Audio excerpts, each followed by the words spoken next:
She didn't scream for attention, she didn't chase fame, and she never imagined the world would one day whisper her name in fear. Yet one quiet morning in Los Angeles, a young woman who simply wanted peace vanished into history, leaving behind a silence so deep it still echoes decades later. This is not just the story of the Black Dahlia. It's the story of how a gentle life became a haunting mystery, how a city lost its innocence, and how unanswered questions can live longer than truth itself. Tonight, we step softly into the shadows, not to sensationalize, but to understand who Elizabeth Short truly was, what the world missed while she was alive, and why her story still refuses to rest. Thank you for walking with me through this difficult and important chapter of history. Stories like these aren't easy to hear, but understanding them helps us protect the future and honor the voices that were lost. If this series gave you a deeper perspective or helped you see this story in a new way, please consider liking the video and subscribing. It truly supports the channel and allows more people to learn, remember, and stay aware of the world around us. Now let's begin.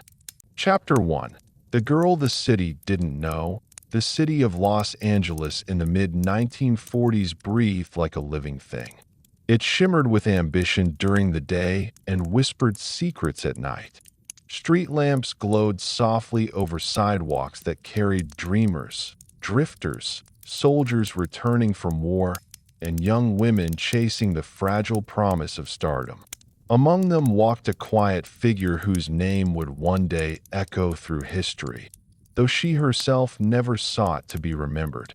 Her name was Elizabeth Short, and before the world would come to know her as the Black Dahlia, she was simply a young woman trying to belong somewhere that never truly made space for her. Elizabeth was born into a world already shaped by uncertainty. The Great Depression had carved deep lines into American families, and her own was no exception. She learned early how fragile stability could be, how quickly comfort could vanish without warning. Even as a child, she carried a softness that masked resilience, a quiet endurance that would define her short life.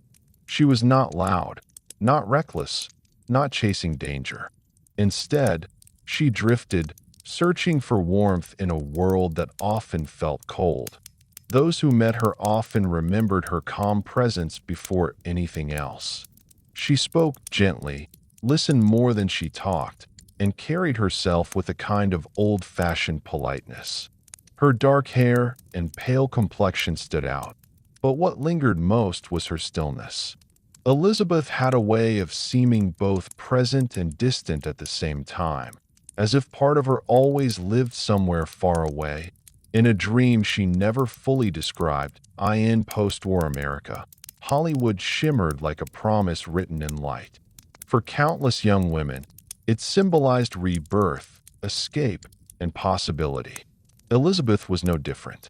She arrived in California with hope folded carefully inside her, believing that perhaps the city of angels might offer her the belonging she had never quite found.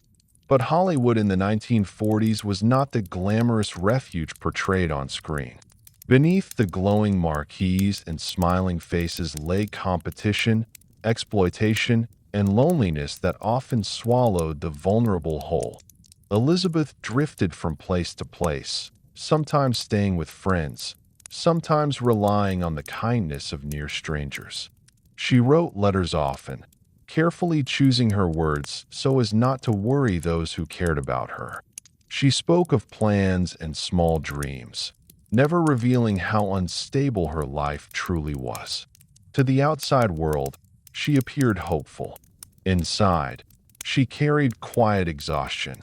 What made Elizabeth different was not scandal or rebellion, but her gentleness. She did not drink heavily. She was not known for cruelty or recklessness. Those who crossed her path described her as polite, soft-spoken, and almost painfully shy. And yet, she lived in a city that devoured people like her, those who dreamed softly while the world demanded noise, Los Angeles in 1947 was a city in transition. Soldiers had returned from war carrying invisible wounds. Crime quietly rose in the shadows of prosperity. The newspapers thrived on sensational stories, feeding a public hungry for distraction. It was within this restless atmosphere that Elizabeth's path slowly, unknowingly, began to narrow in the days before her disappearance. Nothing about her behavior suggested fear or awareness of danger. She moved through cafes, bus stops, and rented rooms like countless others, unseen and unprotected. No alarms were raised. No one imagined what would soon unfold. Sometimes tragedy does not announce itself. Sometimes it arrives quietly, without warning, leaving behind only questions. When Elizabeth vanished, it was not immediately clear that anything was wrong.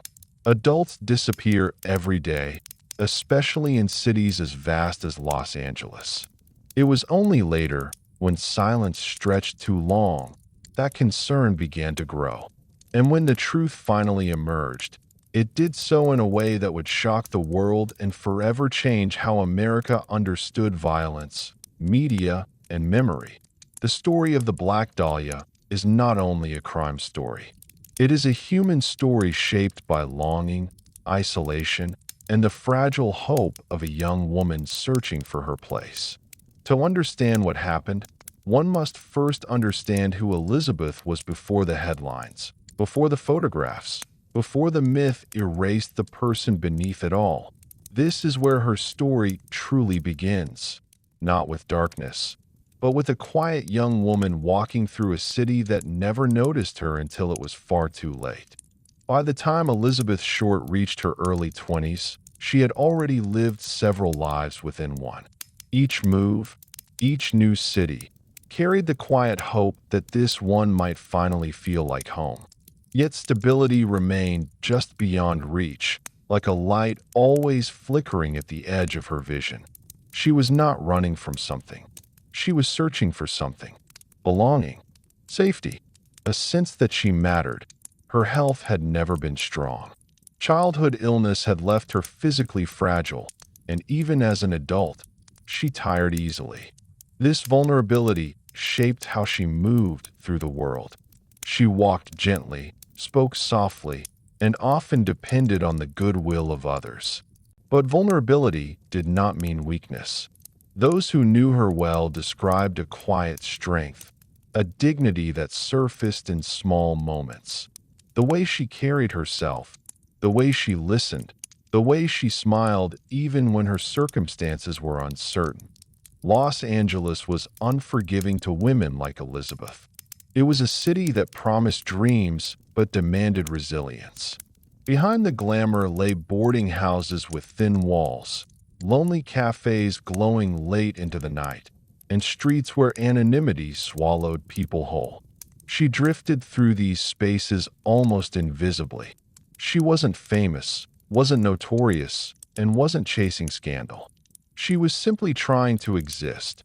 Friends would later recall how Elizabeth spoke often about wanting a different life, not wealth or fame, but peace.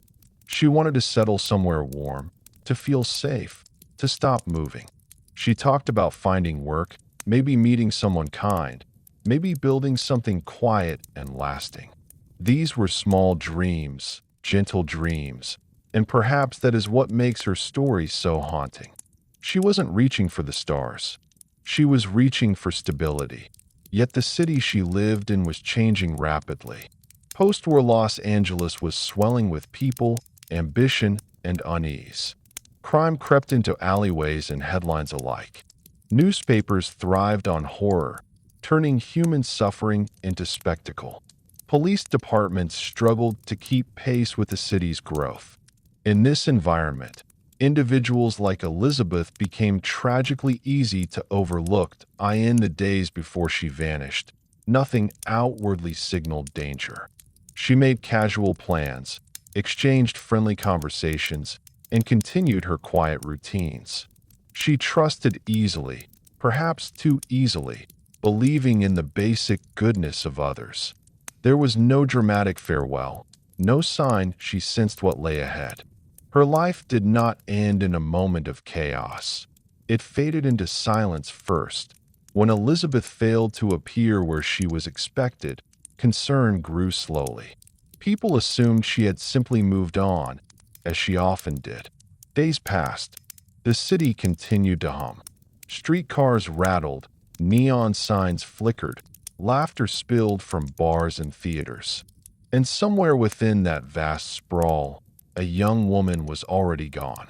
Then came the morning that changed everything. A mother walking with her child in a quiet neighborhood noticed something unnatural in a vacant lot.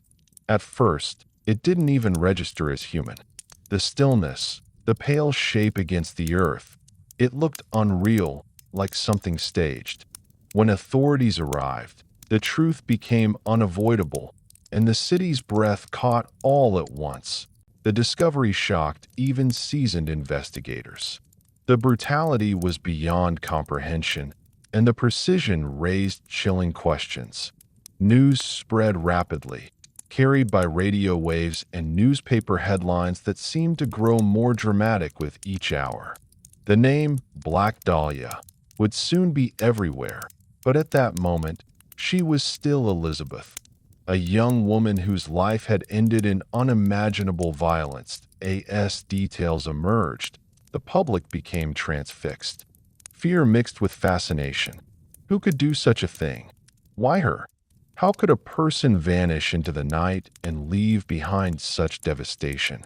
The city demanded answers, and the press eagerly supplied speculation, often blurring fact with fantasy. Elizabeth's identity was quickly overtaken by the image created around her.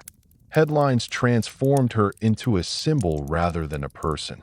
Her past was dissected, distorted, and sensationalized. Pieces of her life were pulled apart and reshaped to fit a story that sold newspapers rather than truth. In the process, the real Elizabeth, the quiet girl with gentle dreams, began to disappear for a second time. Yet beneath the noise, the truth remained simple and devastating. A young woman had lost her life, and no one truly knew why. This chapter of her story is not about violence, but about humanity, about how easily a person can be overlooked until tragedy forces the world to look too closely. It is about the loneliness hidden beneath bright city lights, and how fragile hope can be when it stands unprotected. Elizabeth Short did not ask to become a legend. She did not seek infamy. She lived quietly, dreamed modestly, and vanished into a story far larger than herself. As the investigation unfolded, as theories multiplied and myths took shape, the real tragedy remained constant. A life interrupted, a voice silenced, and a mystery that still refuses to rest. And so, the city watched, waited, and wondered. Because somewhere between the shadows and the headlines, the truth lingered, just out of reach. Chapter 2. A childhood marked by silence. Before the name Black Dahlia ever echoed through newspapers and whispered conversations, there was a little girl growing up far from the bright lights of Los Angeles. Her story did not begin with mystery or fear, but with quiet uncertainty, the kind that settles into a child's bones long before they understand the world around them. Elizabeth Short was born into a family already shaped by struggle, where love existed, but stability did not. She entered the world during a time when America itself was struggling to breathe. The Great Depression was tightening its grip, and families across the country were learning how quickly security could vanish. Elizabeth's early years were marked by instability, not chaos, but a slow erosion of certainty. Financial hardship pressed heavily on her household, and even as a child, she sensed that safety was fragile and temporary. Her father's sudden disappearance left a wound that never truly healed. One day he was there, and the next he was gone, his abandoned car found near a bridge, leading many to believe he had taken his own life. For years, Elizabeth and her family lived with that assumption, carrying grief without answers. The loss was not loud or dramatic. It was quiet, confusing, and deeply unsettling. For a child, such uncertainty reshapes how the world feels. Trust becomes fragile. Stability becomes a myth. Her mother did her best to hold the family together, raising five daughters under increasingly difficult circumstances. The household was not abusive, but it was strained. Resources were limited, and emotional warmth was often overshadowed by survival. Elizabeth learned early how to make herself small, how to endure rather than demand. She became observant, introspective, and sensitive to the moods of those around her. School offered little escape. Though she was described as polite and well-mannered, she often felt disconnected from her peers. She was not loud or assertive, nor did she easily fit into groups. There was a sense, even then, that she existed slightly apart from the world around her. Some teachers noticed her intelligence, others noticed her quietness. Few truly understood her. Health issues further shaped her childhood. Elizabeth suffered from recurring illness, including bouts of bronchitis and asthma, which left her weak and isolated at times when other children played freely. Long periods of rest forced her inward, nurturing an inner world filled with imagination and reflection. Illness slowed her body, but it also sharpened her awareness.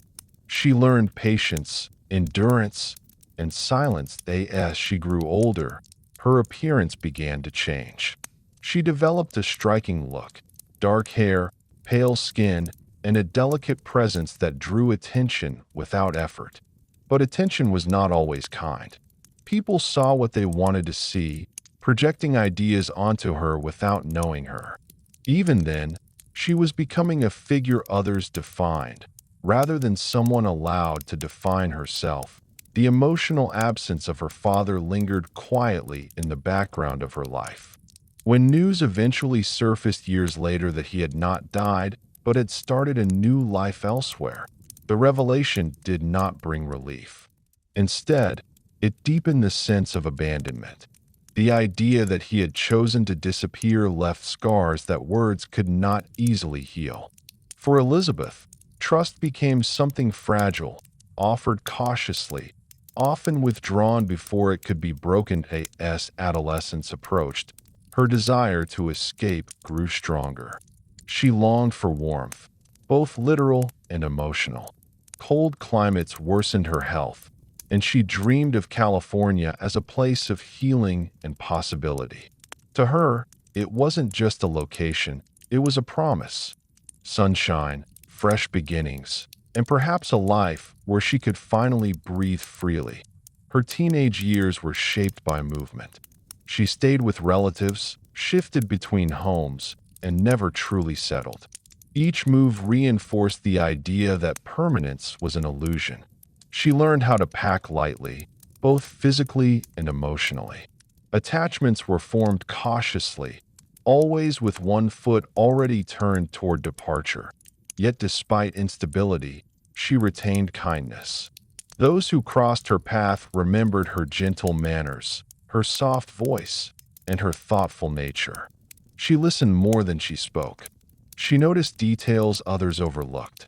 There was depth beneath her quiet exterior, a sensitivity that made her feel deeply, perhaps too deeply, in a world that rarely returned such care. By the time she reached her late teens, Elizabeth carried a quiet weariness.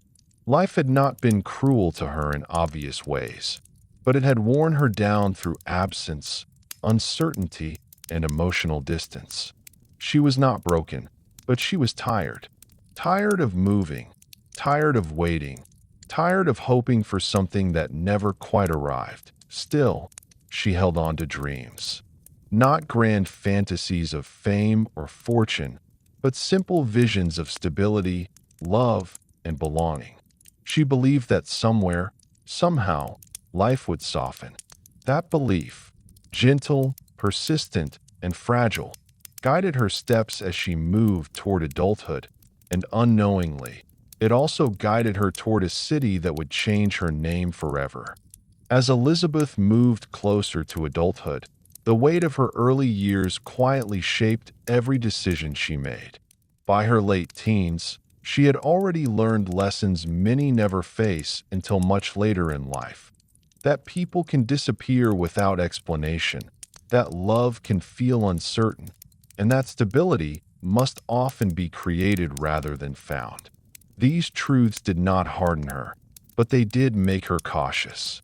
She learned how to observe before she trusted, how to adapt without drawing attention, and how to survive emotionally in spaces where she never quite felt anchored. Her physical health continued to influence her path. Doctors once suggested that a warmer climate might ease her breathing problems, reinforcing her growing desire to leave behind the colder regions of her youth. California began to feel less like a dream and more like a necessity, a place where her body might finally find relief, and her spirit, perhaps, a sense of peace. This belief became a quiet guiding force, shaping her choices even when circumstances made them difficult. That Elizabeth's relationships during this time were gentle but distant. She had friends, but few confidants. People often described her as kind yet reserved, present yet elusive. There was something about her that made others want to protect her, even when they didn't fully understand her. She rarely spoke of her inner struggles, choosing instead to listen, to observe, and to adapt to the emotional climate around her. Her family life remained complicated. Reunions were often tense, filled with unspoken emotions and unresolved pain. Though she cared deeply for her mother and sisters, she never fully felt rooted. The absence of her father cast a long shadow, shaping her understanding of trust and permanence. Even when he resurfaced years later, the emotional distance remained. The reunion did not bring closure, only more unanswered questions. That as she grew older, Elizabeth began to define herself through movement. Traveling became both an escape and a form of self-discovery. She stayed with acquaintances, distant relatives, and short-term companions, always careful not to impose. This transient lifestyle taught her adaptability, but it also deepened her sense of impermanence. Nothing ever felt quite secure. Despite the uncertainty, she carried herself with grace. People often remarked on her elegance, not the loud kind, but something understated and natural. She took pride in her appearance, not out of vanity, but because it gave her a sense of control in a world that often felt unpredictable. Dressing well became a small act of self-respect, a way of asserting identity when so much else felt unstable. Emotionally, Elizabeth remained guarded. She formed attachments carefully, and when she did, she invested deeply. Yet she rarely allowed herself to fully rely on anyone. Years of quiet disappointment had taught her that expectations could hurt. She learned to hope gently, never fully surrendering to optimism, yet never abandoning it entirely either. As she entered her early 20s, her longing for something more intensified. She wanted a life that felt meaningful, a place where she could stop drifting. California, with its promise of reinvention, seemed to whisper her name. It wasn't fame she sought, nor wealth, it was belonging. A chance to feel seen without being judged, to exist without constantly preparing to leave. When she finally made her way west, she did so with cautious optimism. The journey was not dramatic or triumphant. It was quiet, almost tentative, like a question rather than a declaration. She carried little with her, but inside she held years of hope, resilience, and unspoken longing. Yet even as she arrived, the same patterns followed. Temporary stays, shifting plans, moments of connection that never quite solidified into something lasting. She remained polite, gracious, and gentle, even as disappointment became familiar. The city did not welcome her with open arms. It barely noticed her at all. Still, Elizabeth tried. She took small jobs, relied on acquaintances, and navigated the unfamiliar rhythm of city life. She walked streets filled with ambition and ambition's casualties, learning quickly that dreams here often came with a cost. And yet, she did not lose her softness. That softness, her kindness, her vulnerability, remained her most defining trait. Looking back, it becomes clear that Elizabeth's childhood never truly released its hold on her. The instability, the silence, the longing, all of it followed her into adulthood, shaping how she moved through the world. She did not chase danger, but she lived without protection. She did not seek tragedy, but she was exposed to it. Her story, at this stage, is not one of fear or darkness. It is a story of quiet endurance, of a young woman doing her best with the tools she had, navigating a world that offered little guidance and even less safety. She was not reckless. She was hopeful, and perhaps that hope, fragile yet persistent, was both her greatest strength and her greatest vulnerability as she stepped deeper into the streets of Los Angeles. Unaware of how closely she was being watched by fate itself, the foundations of her future were already laid. Not by choice, but by circumstance.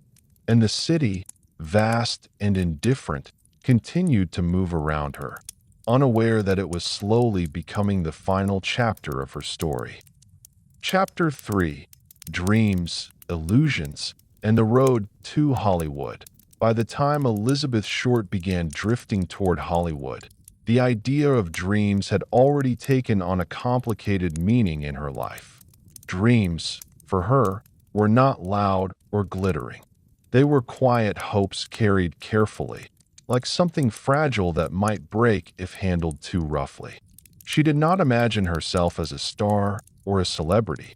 She imagined something far simpler: a stable life, gentle companionship, and a place where she could finally stop running. Hollywood in the 1940s was a paradox. It shimmered with possibility while quietly consuming those who came too close. For every success story glowing on the silver screen, there were thousands of others living in rented rooms, surviving on optimism and uncertainty. The city was built on illusion, and for someone like Elizabeth, who longed for sincerity, it was both magnetic and dangerous. When she arrived, she did not announce herself to the world. There was no dramatic arrival, no moment of triumph. She entered the city like countless others, quietly, cautiously, carrying little more than hope and determination. She stayed where she could, often relying on acquaintances or short-term arrangements. Her life was transient, defined by temporary places and temporary connections. That Elizabeth's beauty often drew attention, but it was not the kind of attention that brought stability. People noticed her striking contrast: dark hair against pale skin, a softness in her expression that seemed almost timeless. Yet admiration rarely translated into protection. More often, it came with expectations she did not ask for and did not always understand how to navigate. Despite this, she remained gentle in her interactions. She listened. She observed. She rarely imposed herself on others. Some remembered her as shy, others as reserved. But beneath that quiet surface was a deep emotional sensitivity. She felt things intensely, even when she did not show it. This sensitivity made her compassionate, but it also made her vulnerable in a world that often rewarded hardness. Life in Hollywood tested her resilience. Money was uncertain. Housing was temporary. Days passed in small routines, walking familiar streets, visiting cafes, waiting for opportunities that rarely came. She was not chasing fame with ambition. She was searching for belonging. In many ways, she was simply trying to live. She spent time with people from all walks of life, aspiring actors, servicemen, drifters, and dreamers. Some offered kindness, others offered fleeting companionship, yet very few offered stability. The city seemed to constantly shift beneath her feet, never allowing her to settle. Even moments of comfort felt borrowed, as though they could disappear at any time. Despite these challenges, Elizabeth maintained a sense of dignity. She cared about how she presented herself, not out of vanity, but because it gave her a sense of control. In a life where so much felt uncertain, appearance became a quiet form of self-respect. She walked with poise, dressed carefully, and carried herself with a grace that stood out in a city often driven by desperation. There were moments when she seemed hopeful, when a conversation sparked possibility, or when the future felt briefly within reach. Yet those moments rarely lasted. Promises went unkept, opportunities faded, and slowly, a pattern began to form. Anticipation followed by disappointment. Again and again, still, she endured. She adapted. She learned how to navigate a world that rarely offered safety. Her kindness remained intact, even when experience might have justified cynicism. She believed in people, sometimes more than they deserved. And in doing so, she exposed herself to a world that did not always protect the gentle. Hollywood did not break her all at once. It wore her down quietly, through indifference rather than cruelty. It allowed her to exist without truly belonging. And yet, she continued to hope, not loudly, not dramatically, but persistently. At times, she spoke of wanting to settle down, to live a peaceful life somewhere warm and calm. The idea of constant movement exhausted her. She wanted roots, not spotlight. Stability, not fame. But the path toward that future never seemed clear. Each step forward was met with uncertainty. As days turned into months, her life became a series of moments rather than a narrative. She lived in the present because planning too far ahead felt impossible. And in this state of quiet drifting, she remained unaware that her story was already being shaped by forces far beyond her control. The city watched without seeing her. Crowds passed without noticing. And somewhere beneath the glow of neon lights and the hum of traffic, the fragile line between safety and danger began to thin. Elizabeth Short was still alive, still hoping, still believing that something better lay ahead. She could not know that time was moving quickly, or that the world would soon remember her name for reasons she never could have imagined. For now, she walked forward, soft-spoken, determined, and unaware that her story was slowly turning toward a darkness that would one day eclipse everything else. By the time Elizabeth Short settled more fully into life in Southern California, the rhythm of her days had become familiar, almost ritualistic. Mornings often began slowly, shaped by uncertainty rather than plans. She moved through the city without urgency, not because she lacked ambition, but because life had taught her patience. Each day felt like a quiet negotiation between hope and reality, a balance she constantly tried to maintain. Hollywood, despite its promise, rarely offered kindness to those who stood at its edges. For Elizabeth, opportunity always seemed just out of reach. She encountered people who spoke confidently of connections and futures, yet those conversations rarely turned into action.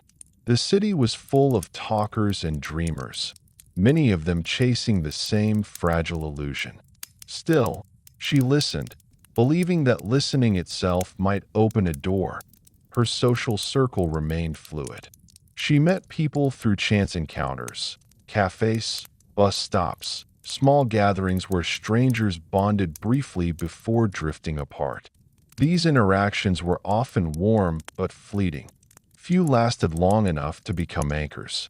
And yet, Elizabeth never stopped hoping that one of them might lead to something steady, something real.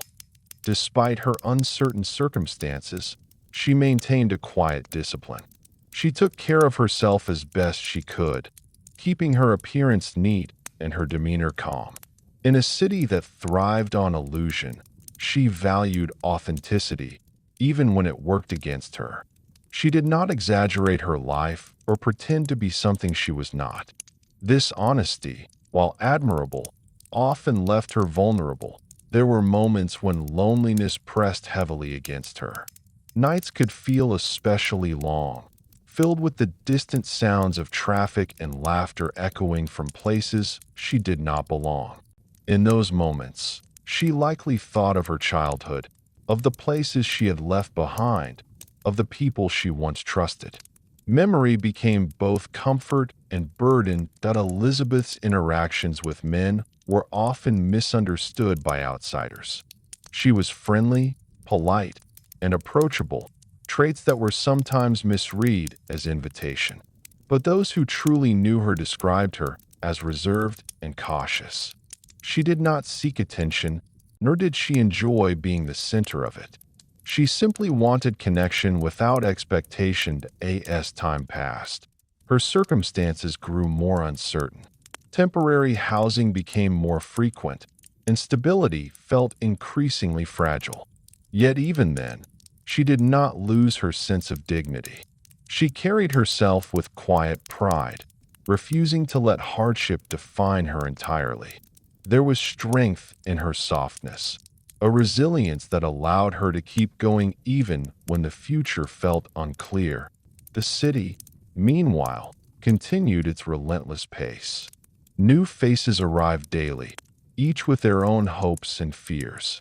The streets buzzed with ambition and desperation in equal measure. And somewhere within that vast movement, Elizabeth's presence remained small and easily overlooked. She blended into the background of a city that rarely paused to notice individual lives. Unbeknownst to her, the world around her was growing darker. Post-war Los Angeles carried undercurrents of violence and unrest. Crime thrived in the shadows, often hidden beneath the city's glamorous surface. While Elizabeth focused on surviving day to day, unseen forces moved quietly around her, shaping events beyond her awareness. In moments of reflection, she sometimes wondered if she belonged anywhere at all. The idea of home felt abstract, a concept rather than a place. She had learned to exist without certainty, to live between moments, to accept instability as normal. This adaptability kept her going, but it also left her exposed.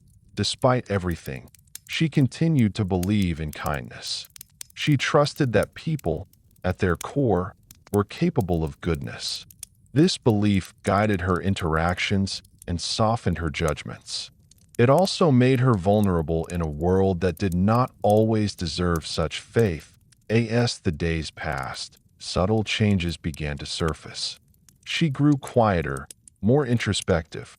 Those who encountered her during this period later recalled a sense of distance, not coldness, but contemplation.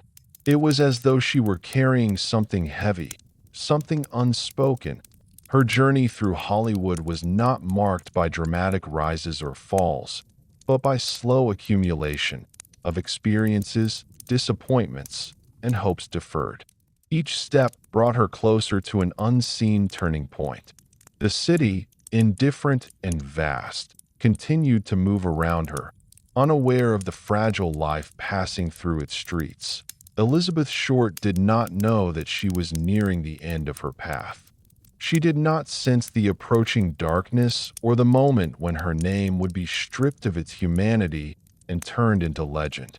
She lived as she always had, quietly, gently, and with a fragile hope that tomorrow might be kinder than today.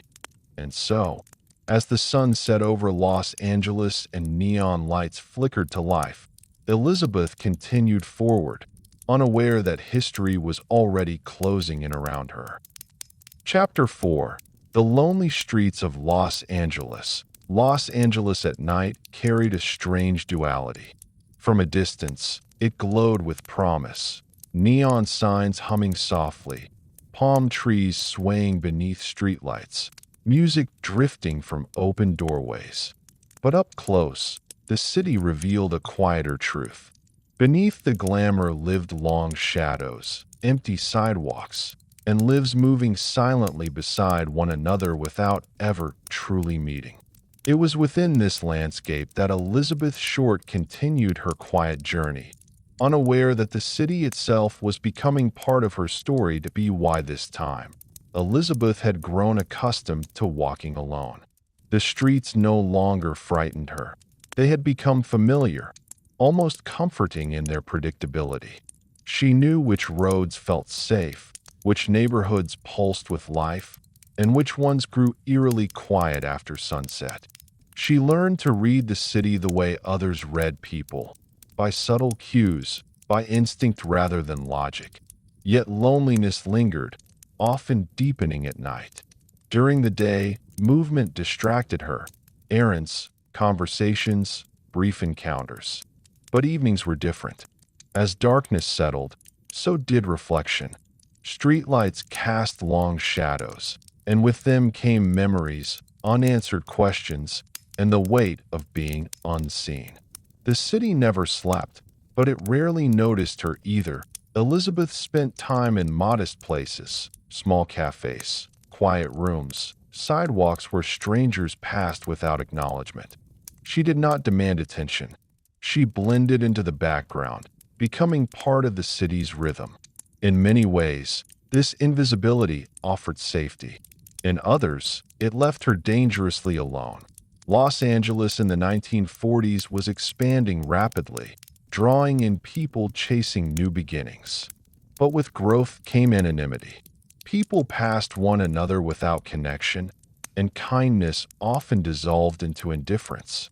For someone as gentle as Elizabeth, this emotional distance could be isolating. She longed for conversation that lasted longer than a moment, for presence that didn't fade with the night. Despite this, she continued to trust the world around her. She believed that most people meant well, that danger was something distant, unlikely to touch her directly. That belief, shaped by her nature rather than naivety, guided how she moved through the city. She spoke politely to strangers, accepted help when offered, and rarely assumed ill intent. Her days were shaped by uncertainty. She had no fixed routine, no permanent address, no reliable income. Yet she navigated this instability with quiet resilience. She adapted quickly, learning how to stretch small resources and rely on kindness when necessary. She never complained. She simply endured. The city, however, was not built for endurance alone. Beneath its surface, violence simmered. Crime stories filled newspapers, whispered through neighborhoods, and hung in the air like a warning. But familiarity dulled fear. What once seemed dangerous slowly became normal. For those living within it, the risks blurred into the background of daily life. Elizabeth continued to move through this world with a kind of soft courage.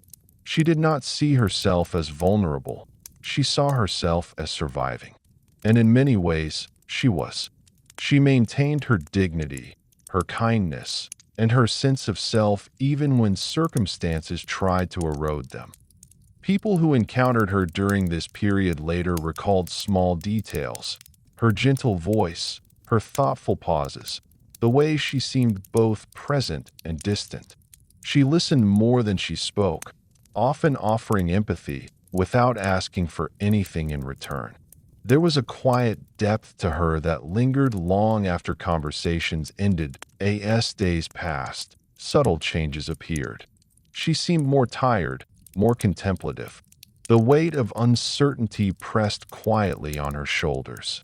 Still, she pressed forward, guided by an inner resolve she herself might not have fully understood.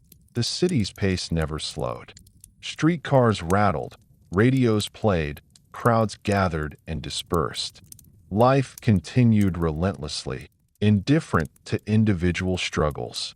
And within this vast movement, Elizabeth's existence remained small, nearly invisible. Yet it was this very invisibility that made her story possible. In a city overflowing with faces, it was easy for one to disappear without immediate notice. This truth lingered quietly in the background, unspoken but ever present as the days moved forward. The streets grew colder, not in temperature but in tone. Something shifted, not dramatically, but subtly, like a change in the air before a storm. Elizabeth could not have known it, but she was nearing a point from which there would be no turning back. The city that had promised opportunity now felt distant and indifferent. Still, she walked its streets with quiet determination, unaware that her name would soon echo far beyond these sidewalks, whispered in headlines, etched into history, and remembered long after the city itself had changed. For now, she was simply a young woman moving through Los Angeles, carrying her hopes carefully, unaware that time was slipping away with every step. As the days moved quietly forward, Elizabeth's presence in Los Angeles became increasingly fragile, not because she lacked strength, but because the city offered little to hold on to.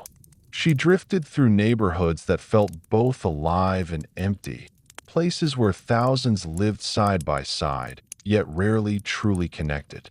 In this vast landscape, loneliness did not come from isolation alone, but from being surrounded by people who never truly saw one another.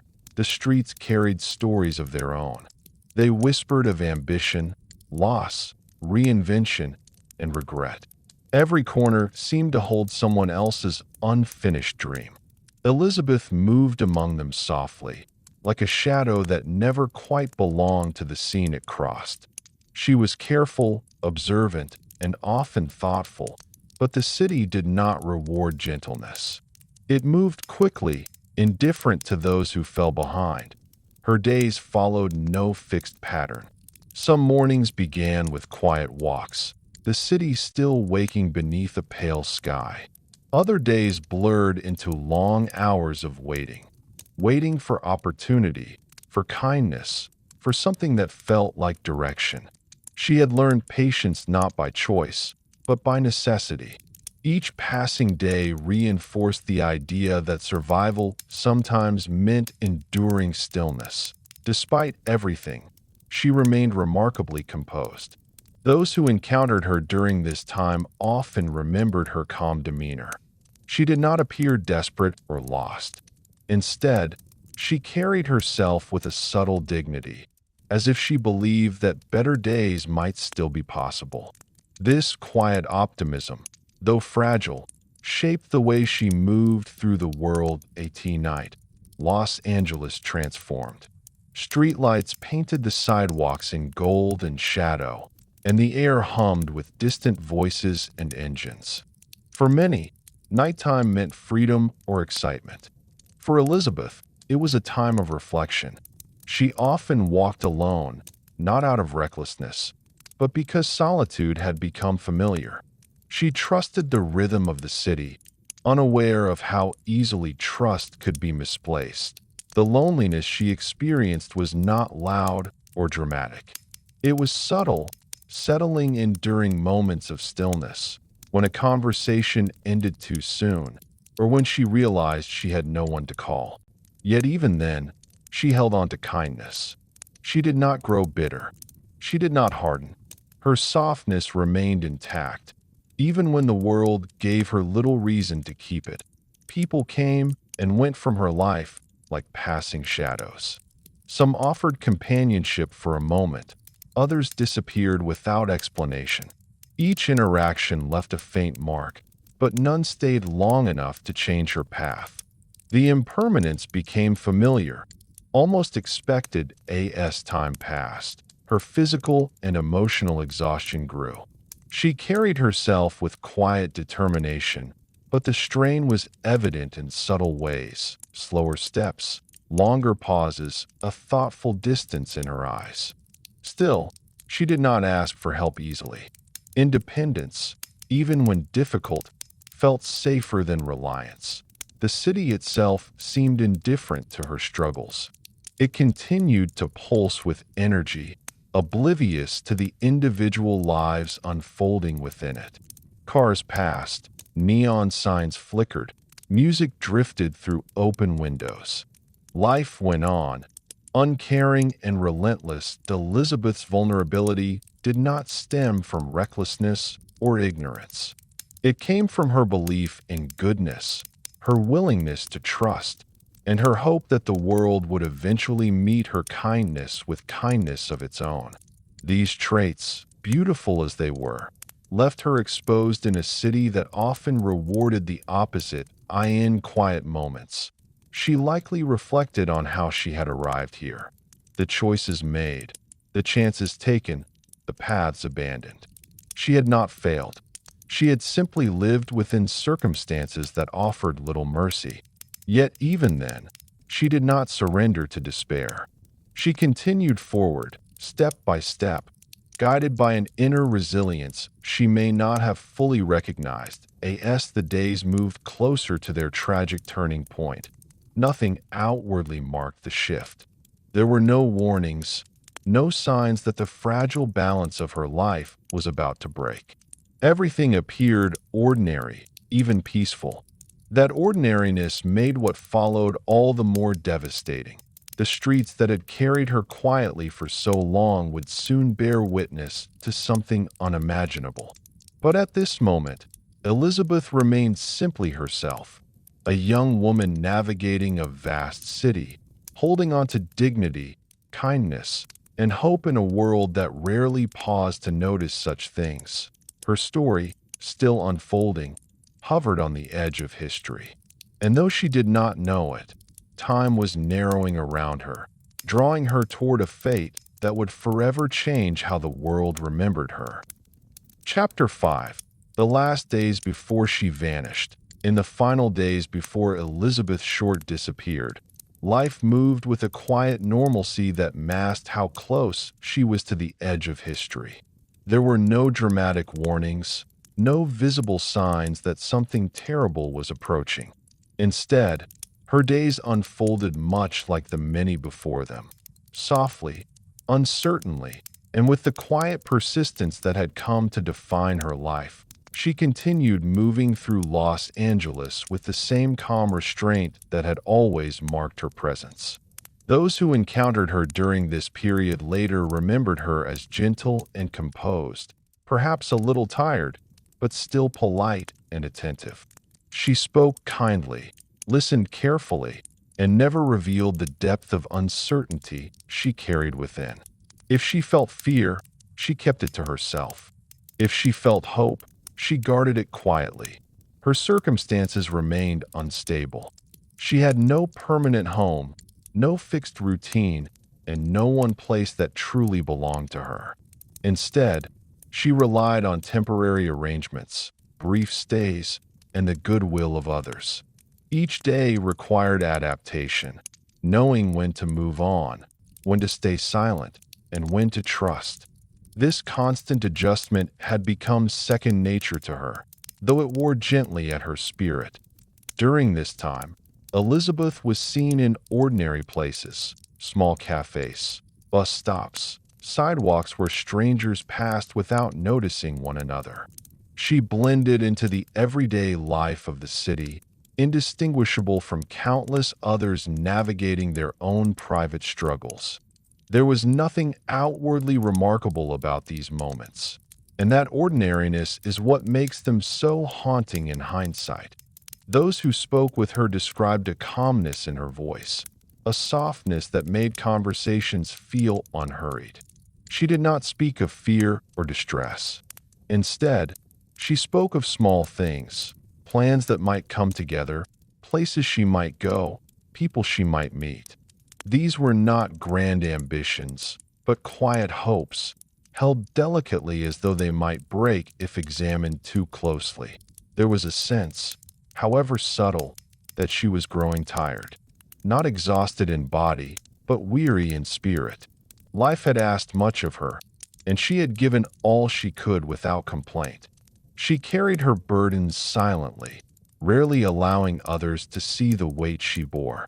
This quiet endurance, while admirable, also meant that her struggles went largely unnoticed. In the days leading up to her disappearance, she maintained her routines as best she could. She walked familiar paths, rested when she could, and relied on small kindnesses to get through each day. She did not appear fearful or distressed.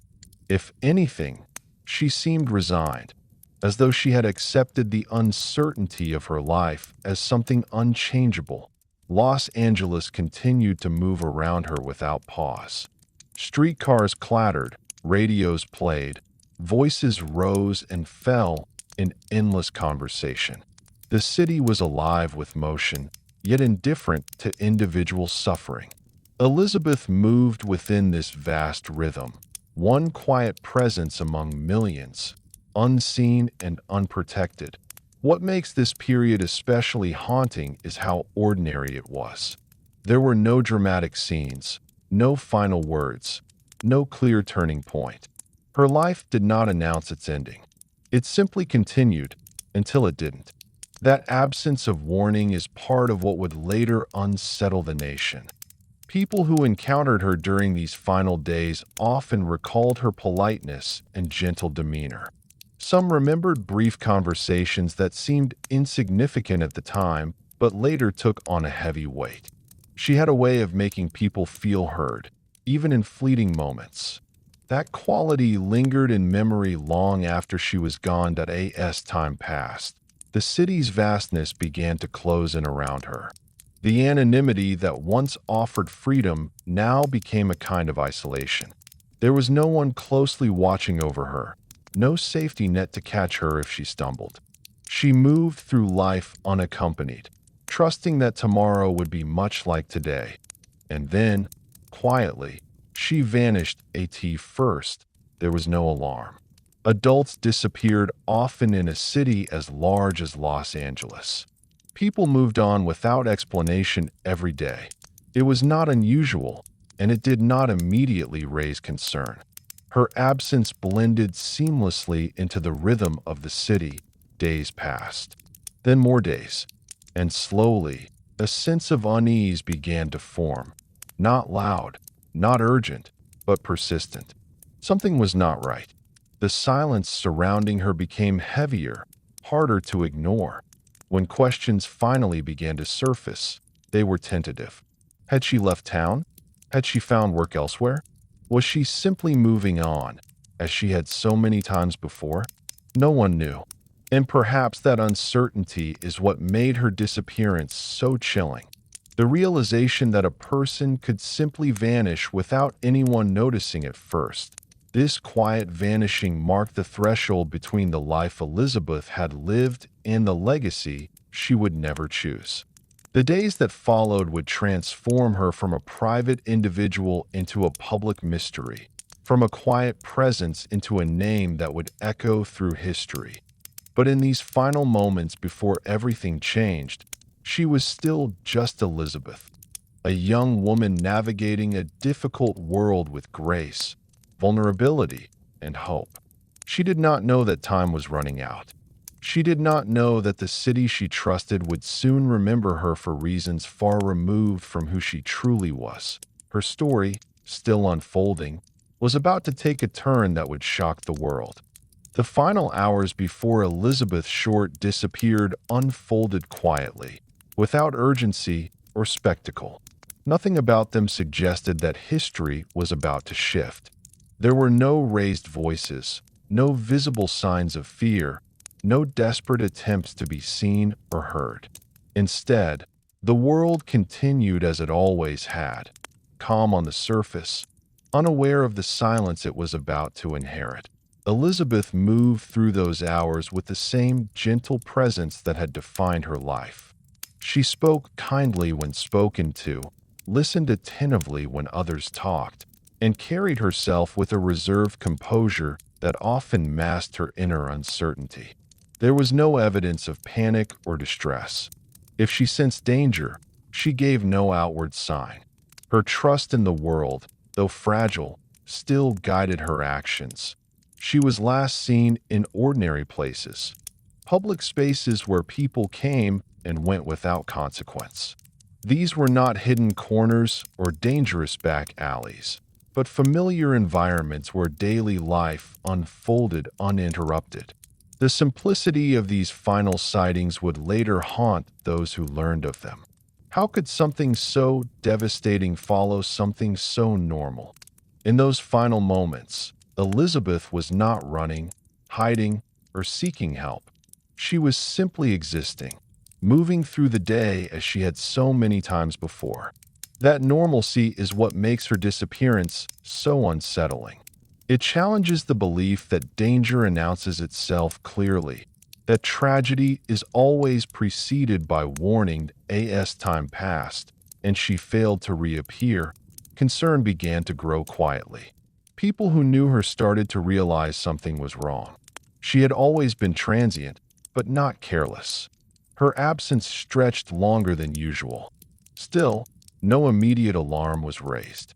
The city was vast, and people often vanished into its sprawl without explanation. Eventually, the absence became impossible to ignore. Questions emerged. Where had she gone? Who had last seen her? What had she been doing in her final hours? The lack of answers only deepened the unease. Her disappearance began to feel different, heavier, more final. When the truth finally emerged, it did so with a force that shocked the entire nation. The discovery was sudden, brutal, and incomprehensible. A quiet young woman who had lived almost unnoticed was suddenly at the center of one of the most disturbing crimes in American history. The shock rippled outward, touching everyone who heard the news. People struggled to reconcile the image of the gentle woman described by acquaintances with the horror of what had been done to her.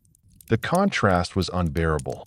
How could someone so unassuming become the victim of such unimaginable violence?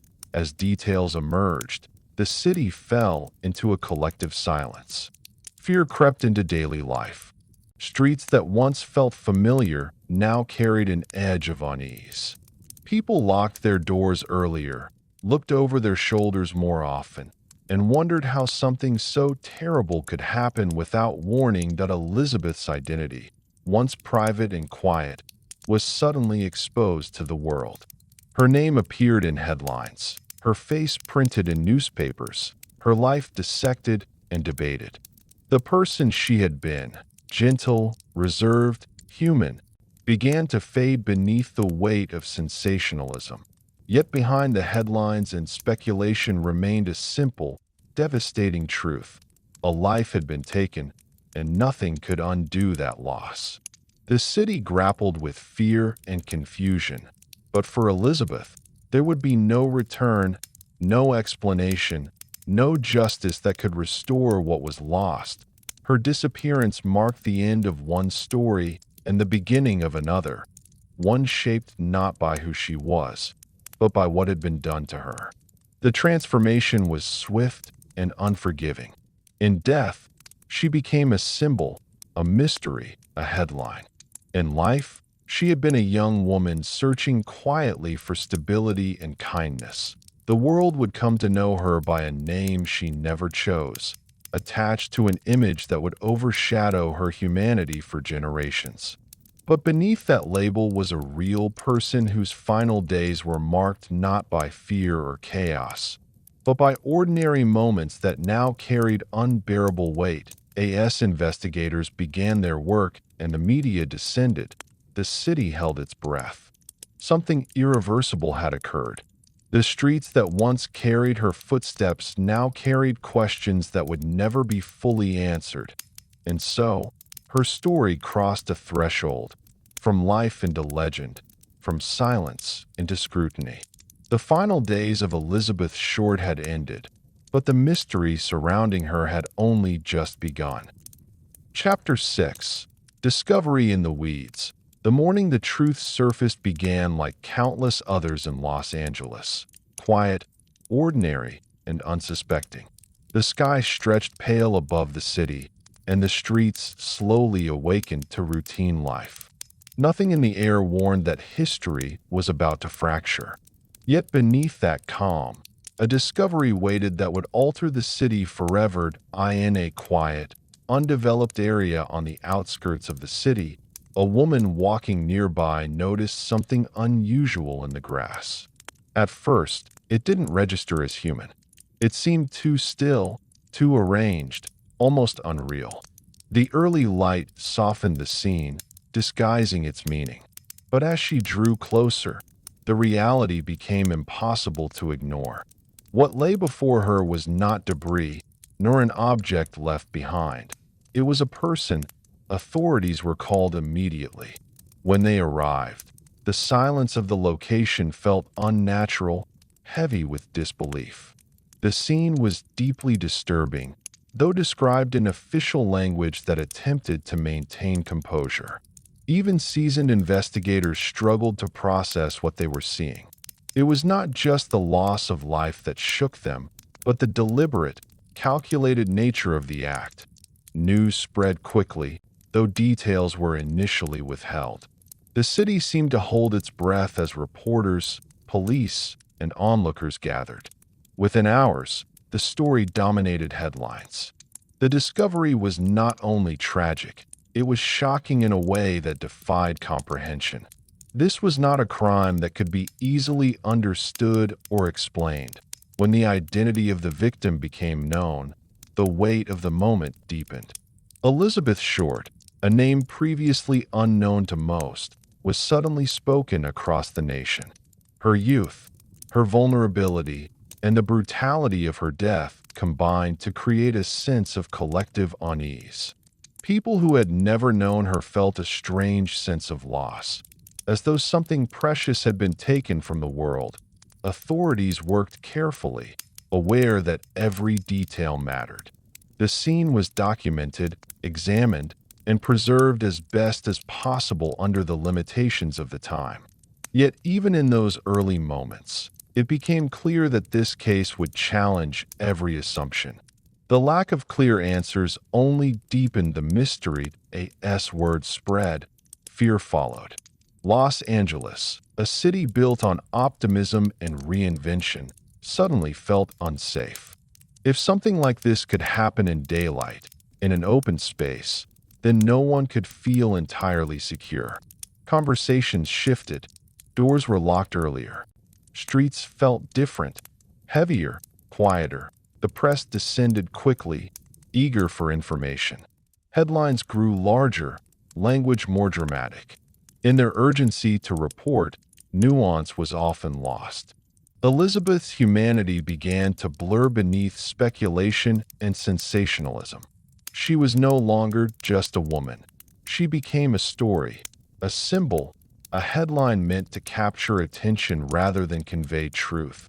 Amid the chaos, investigators attempted to piece together her final movements. Where had she been? Who had she spoken to? What moments had led her to that place? Each question opened new uncertainties. Witness accounts conflicted. Timelines blurred.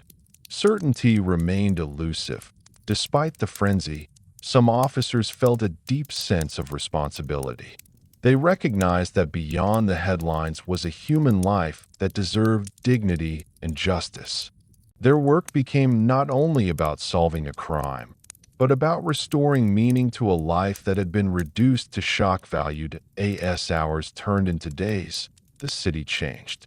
Fear settled quietly into daily routines. Parents warned children to stay close. Strangers eyed one another with unease. A sense of innocence, fragile and unspoken, had been lost. Elizabeth Short's story had now crossed a line.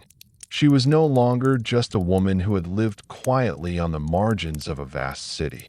She had become the center of a national nightmare, a symbol of vulnerability in a world that suddenly felt less safe. Yet beneath the headlines and fear, one truth remained. She had been a person with dreams, struggles, and a life that mattered. And as the investigation began to unfold, the question echoed through every corner of the city. How could this have happened? And who was responsible? The answers, if they existed at all, lay hidden within a labyrinth of clues, contradictions, and human darkness.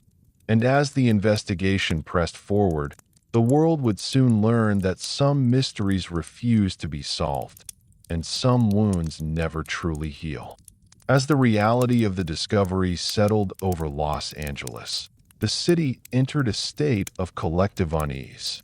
What had begun as a quiet morning now carried a heaviness that could be felt in every conversation, every headline, every uneasy glance exchanged between strangers. People spoke in hushed tones, as if raising their voices might somehow summon the same fate. Fear did not announce itself loudly. It crept in slowly, settling into the routines of daily life. Investigators worked tirelessly, though the task before them was unlike anything they had encountered. The scene offered clues, but also confusion. There was no clear narrative, no immediate explanation that could bring comfort or clarity. Every detail raised new questions. The precision involved suggested planning, yet the absence of obvious motive complicated everything. The crime did not fit neatly into existing patterns. As word spread, the public's reaction intensified. Newspapers filled their pages with speculation, illustrations, and dramatic language. Headlines competed for attention, each more alarming than the last. The tragedy became a spectacle, and with that spectacle came distortion. Facts blurred into rumor. Assumptions hardened into perceived truths. Elizabeth's life, once private and unremarkable, was now dissected by strangers who knew nothing of her except fragments. The city's atmosphere shifted noticeably. People locked their doors earlier, walked faster, and looked over their shoulders more often. Trust eroded in subtle ways. Neighbors who once greeted one another now kept their distance. The illusion of safety had been fractured, replaced by an unspoken understanding that something terrible could happen anywhere, at any time. Investigators faced immense pressure. The public demanded answers, and quickly. But this was not a simple case. Evidence was scarce, timelines were unclear, and leads often led nowhere. Each potential breakthrough dissolved into uncertainty. The more they searched, the more complex the mystery became. Meanwhile, Elizabeth's name echoed everywhere. She became the subject of conversation in homes, offices, and public spaces. Yet in this widespread attention, her humanity was gradually lost. She was reduced to a symbol, a face, a headline, a cautionary tale. The nuances of her life, her quiet struggles and gentle nature, faded beneath the weight of public fascination. Despite this, some investigators and journalists tried to preserve her dignity. They spoke of her as a person, not an object of horror. They acknowledged her humanity and resisted the urge to sensationalize her suffering. But such voices were often drowned out by louder, more sensational narratives. As days turned into weeks, frustration grew. Leads dried up. Witnesses contradicted one another. The city's hope for swift justice began to fade. With each passing day, the possibility of resolution seemed to slip further away. The emotional toll on the community was profound.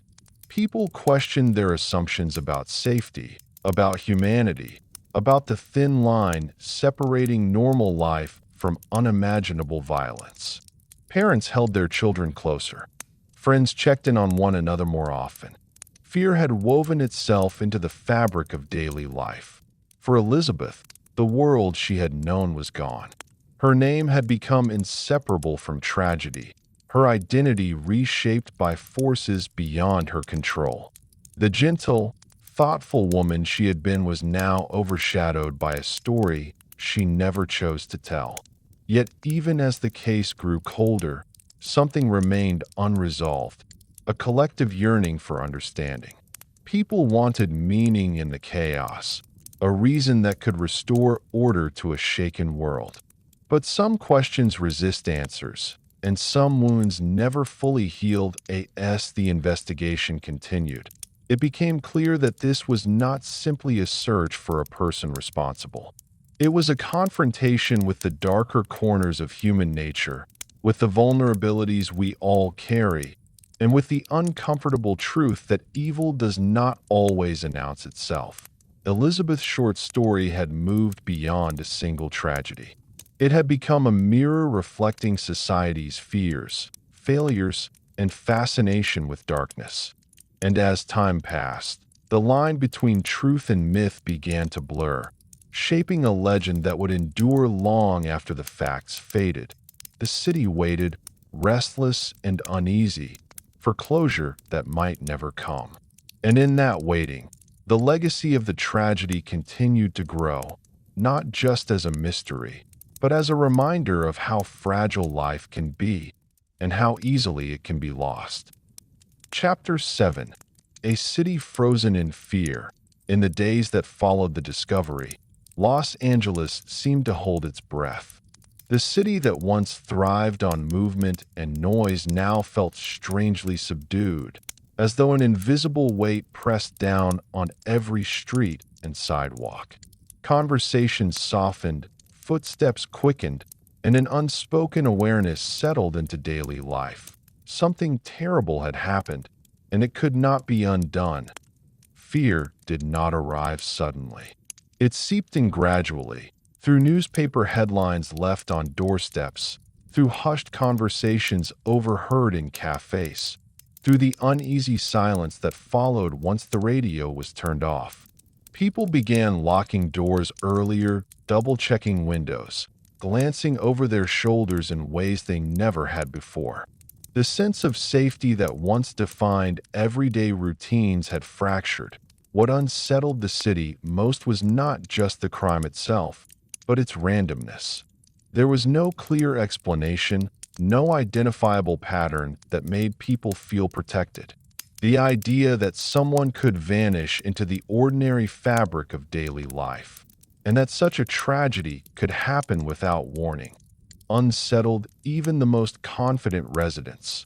For many, Elizabeth Short became a symbol of vulnerability. Her story echoed the fears people rarely voiced aloud, that kindness could be mistaken for weakness, that trust could be dangerous, and that the world was not always as predictable as it appeared. Women, in particular, felt the shift deeply. Streets that once felt neutral now felt uncertain. Independence, once empowering, suddenly carried a shadow of fear. The media played a powerful role in shaping this atmosphere. Newspapers printed daily updates, speculation, and imagery that intensified public anxiety. Each new detail, or rumored detail, drew more attention. The story became unavoidable, woven into conversations at dinner tables, workplaces, and public gatherings. Even those who tried to avoid it found themselves confronted by it at every turn. Yet within this storm of attention, Elizabeth herself began to fade. Her individuality was slowly replaced by an image, a symbol of tragedy rather than a person with a life, a voice, and a history. The more the story spread, the further it drifted from who she truly was. Her humanity was overshadowed by fear and fascination. Authorities worked under intense pressure. Every move they made was scrutinized, every decision questioned. The public demanded answers, and patience grew thin. Despite their efforts, progress remained painfully slow. Each lead seemed promising until it dissolved into uncertainty. The absence of clarity deepened the collective anxiety that as fear spread. It reshaped behavior across the city. Parents kept children closer. Friends checked in more often. People avoided walking alone after dark. Even familiar neighborhoods felt foreign, as if the trust that once held communities together had quietly eroded. Despite this atmosphere, life continued. People went to work, shops opened, buses ran on schedule. But beneath the surface, something fundamental had shifted. The city had lost a sense of innocence it could never reclaim. The knowledge that danger could appear without warning lingered in every interaction. For Elizabeth, the transformation was profound. She had become a figure larger than life, yet stripped of individuality.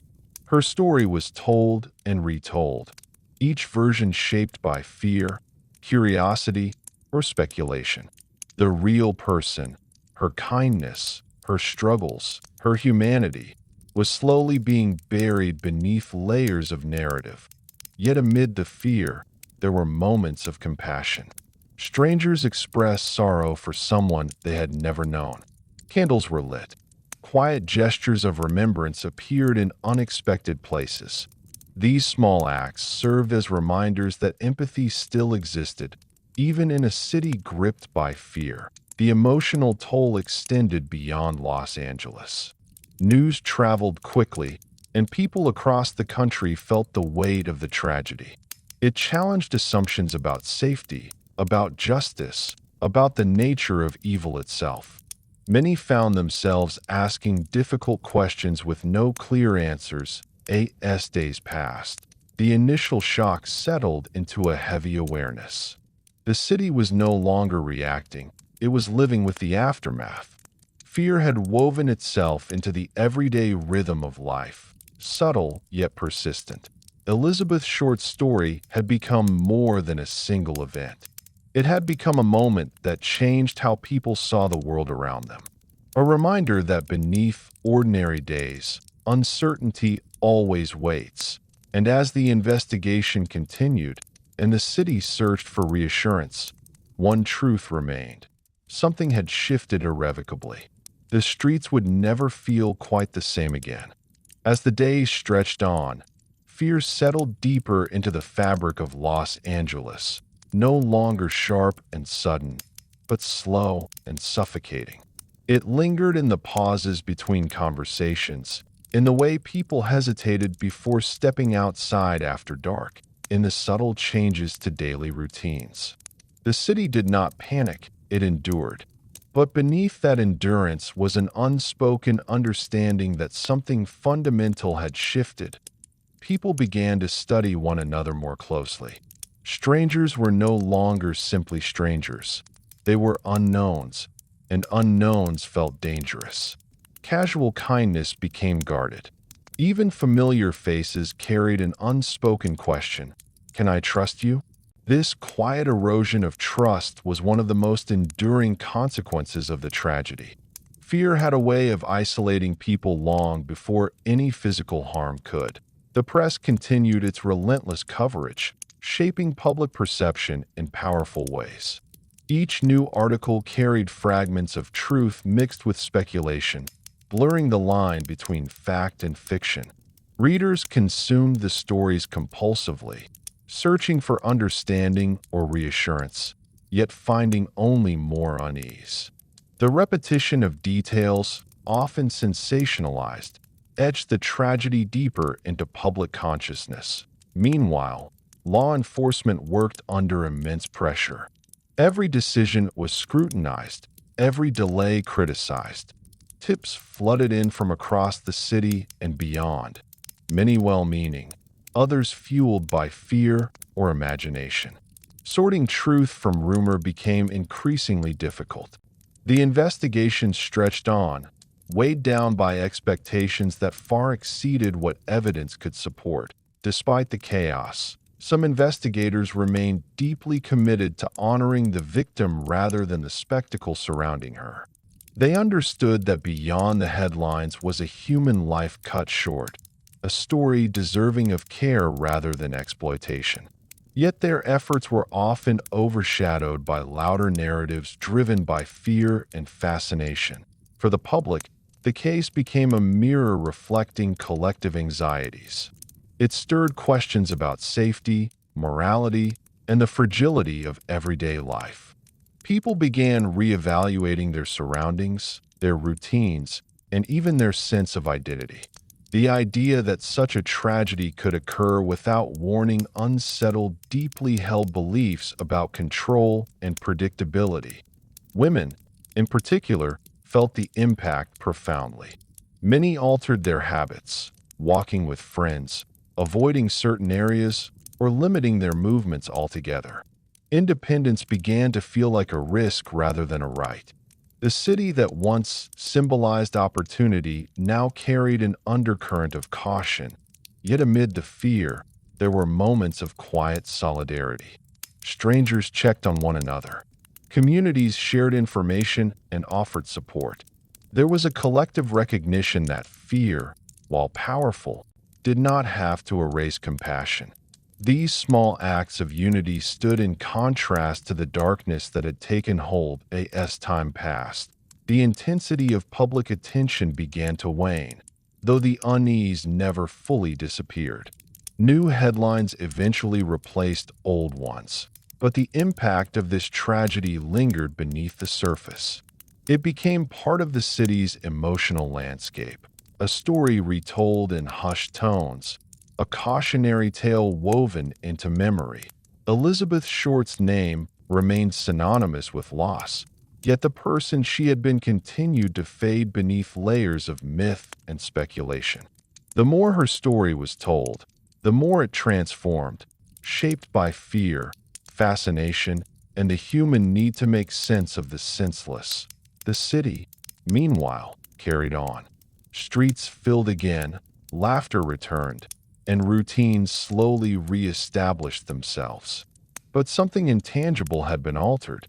A quiet awareness persisted, a reminder that beneath ordinary life, darkness could exist unseen. In the end, what lingered most was not the details of the crime, but the emotional imprint it left behind. A sense of vulnerability, a recognition of how easily safety can dissolve, and a lingering sadness for a young woman whose life ended before it had the chance to fully begin. Elizabeth Short became a symbol not only of tragedy, but of the fragile boundary between normalcy and chaos.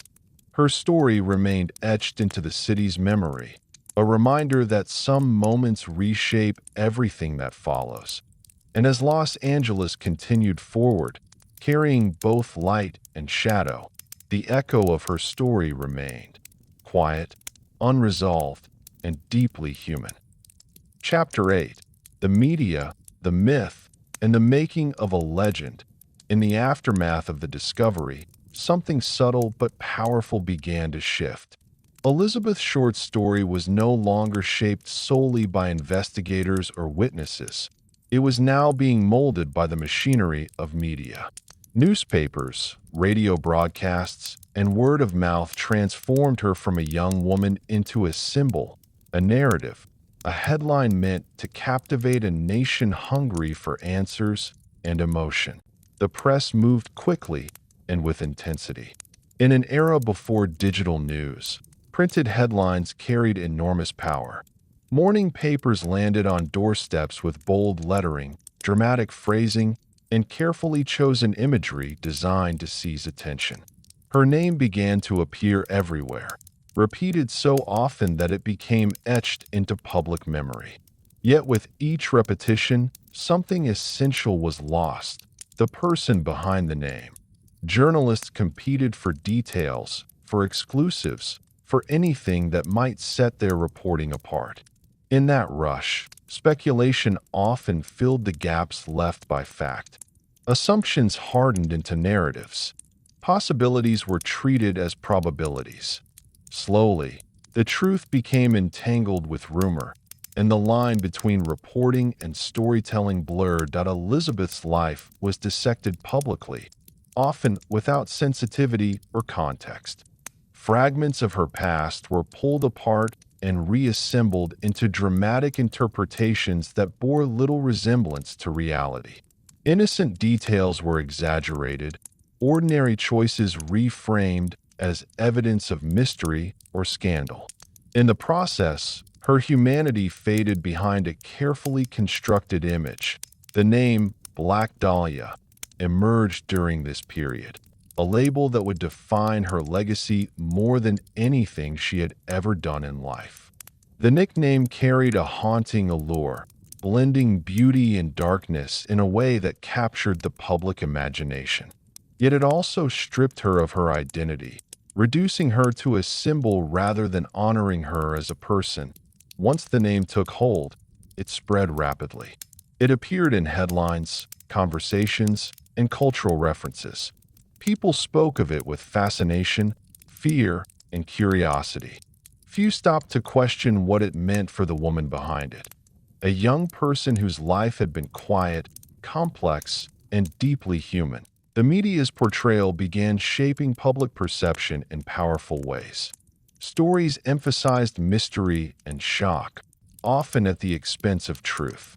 The narrative became less about understanding what happened and more about sustaining attention. Sensational language replaced careful reporting, and nuance was lost to drama. As the myth grew, so did misconceptions. Elizabeth was portrayed through conflicting lenses, sometimes romanticized, sometimes judged, often misunderstood. Her real experiences were overshadowed by speculation that said more about society's fears and fascinations than about her life itself. This transformation had lasting consequences. The case became less about justice and more about intrigue. The search for truth was complicated by the layers of fiction woven around it. Even well-intentioned efforts to understand her story were influenced by the myths that had already taken root. Meanwhile, the public absorbed these narratives, internalizing them in ways that shaped collective memory. People spoke of the case as if they knew it intimately, even though their knowledge came filtered through sensational headlines.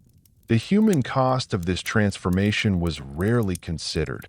Amid all this, Elizabeth's voice was lost. She could no longer speak for herself, and those who tried to speak on her behalf were often drowned out by louder, more dramatic voices. Her life became a canvas onto which society projected its fears, curiosities, and unresolved anxieties. Yet beneath the spectacle, a quieter truth remained: that a young woman had lived, hoped, struggled, and died. Her story was not meant to be a legend or a cautionary tale. It was simply a life interrupted as time passed. The media frenzy slowed, but its impact endured. The image created during those early days became fixed in the public imagination, difficult to challenge or reshape. The myth had taken on a life of its own, and so Elizabeth Short became more than a person. She became a symbol of vulnerability, of fascination, of the thin line between fame and anonymity. Her story was no longer just hers. It belonged to a world that continued to reinterpret it, generation after generation. As time moved forward, the story of Elizabeth Short began to drift further from its origins, shaped less by fact and more by interpretation. What had once been a human tragedy gradually transformed into a cultural artifact, something discussed, debated, and reimagined by people far removed from the reality of her life. Each retelling added a new layer, and with every layer, the distance between truth and myth widened. The media, knowingly or not, played a central role in this transformation. Newspapers sought attention in a competitive landscape, and emotional storytelling drew readers in. Headlines became more evocative, language more dramatic. Subtle exaggerations turned into accepted truths, and speculation began to stand in for evidence. Over time, the narrative hardened into something that felt definitive. Even when it was built on fragments, Elizabeth's identity became fragmented. One version of her existed in public imagination, mysterious, tragic, almost mythical. Another version existed only in the memories of those who had known her personally, quiet, gentle, searching. These two versions rarely aligned, and the distance between them continued to grow. The public fascination with the case reflected deeper cultural currents. It revealed a society grappling with fear, morality, and the boundaries between private life and public spectacle. Elizabeth's story became a mirror through which people examined their own anxieties. Her fate symbolized vulnerability in a world that often felt unpredictable and unsafe. As the years passed, writers, filmmakers, and theorists revisited her story, each bringing their own interpretation. Some sought truth, others sought drama, and some blurred the two entirely. With each retelling, the narrative shifted slightly, accumulating layers of meaning that obscured the original person at its center. That in this process, empathy sometimes gave way to curiosity. The question of who she was became secondary to what happened. The human cost, the loss of a life, the grief left behind, faded into the background. What remained was a story shaped by intrigue, speculation, and unresolved mystery. Yet, amid the distortion, there were those who sought to reclaim her humanity. They spoke of her not as a symbol, but as a young woman with dreams, vulnerabilities, and resilience. They reminded others that behind the headlines was a real person who had once walked, laughed, and hoped like anyone else. The tension between myth and reality became one of the defining features of her legacy. It highlighted how easily stories can overshadow truth, especially when tragedy captures public imagination. The more her name was repeated, the harder it became to separate fact from fiction. This phenomenon raised difficult questions about society's relationship with tragedy. Why are some stories consumed so voraciously? Why do certain lives become symbols while others fade into obscurity? In seeking answers, people often confronted uncomfortable truths about themselves and the world they inhabited. Elizabeth Short's story endured not because of sensationalism alone, but because it touched something deeply human, a fear of vulnerability, a fascination with mystery, and a longing for understanding. Her story became a canvas onto which countless interpretations were projected, each revealing as much about the storyteller as about the subject. As decades passed, the case remained unresolved, its unanswered questions echoing through time. The myth grew, but so did the desire for truth.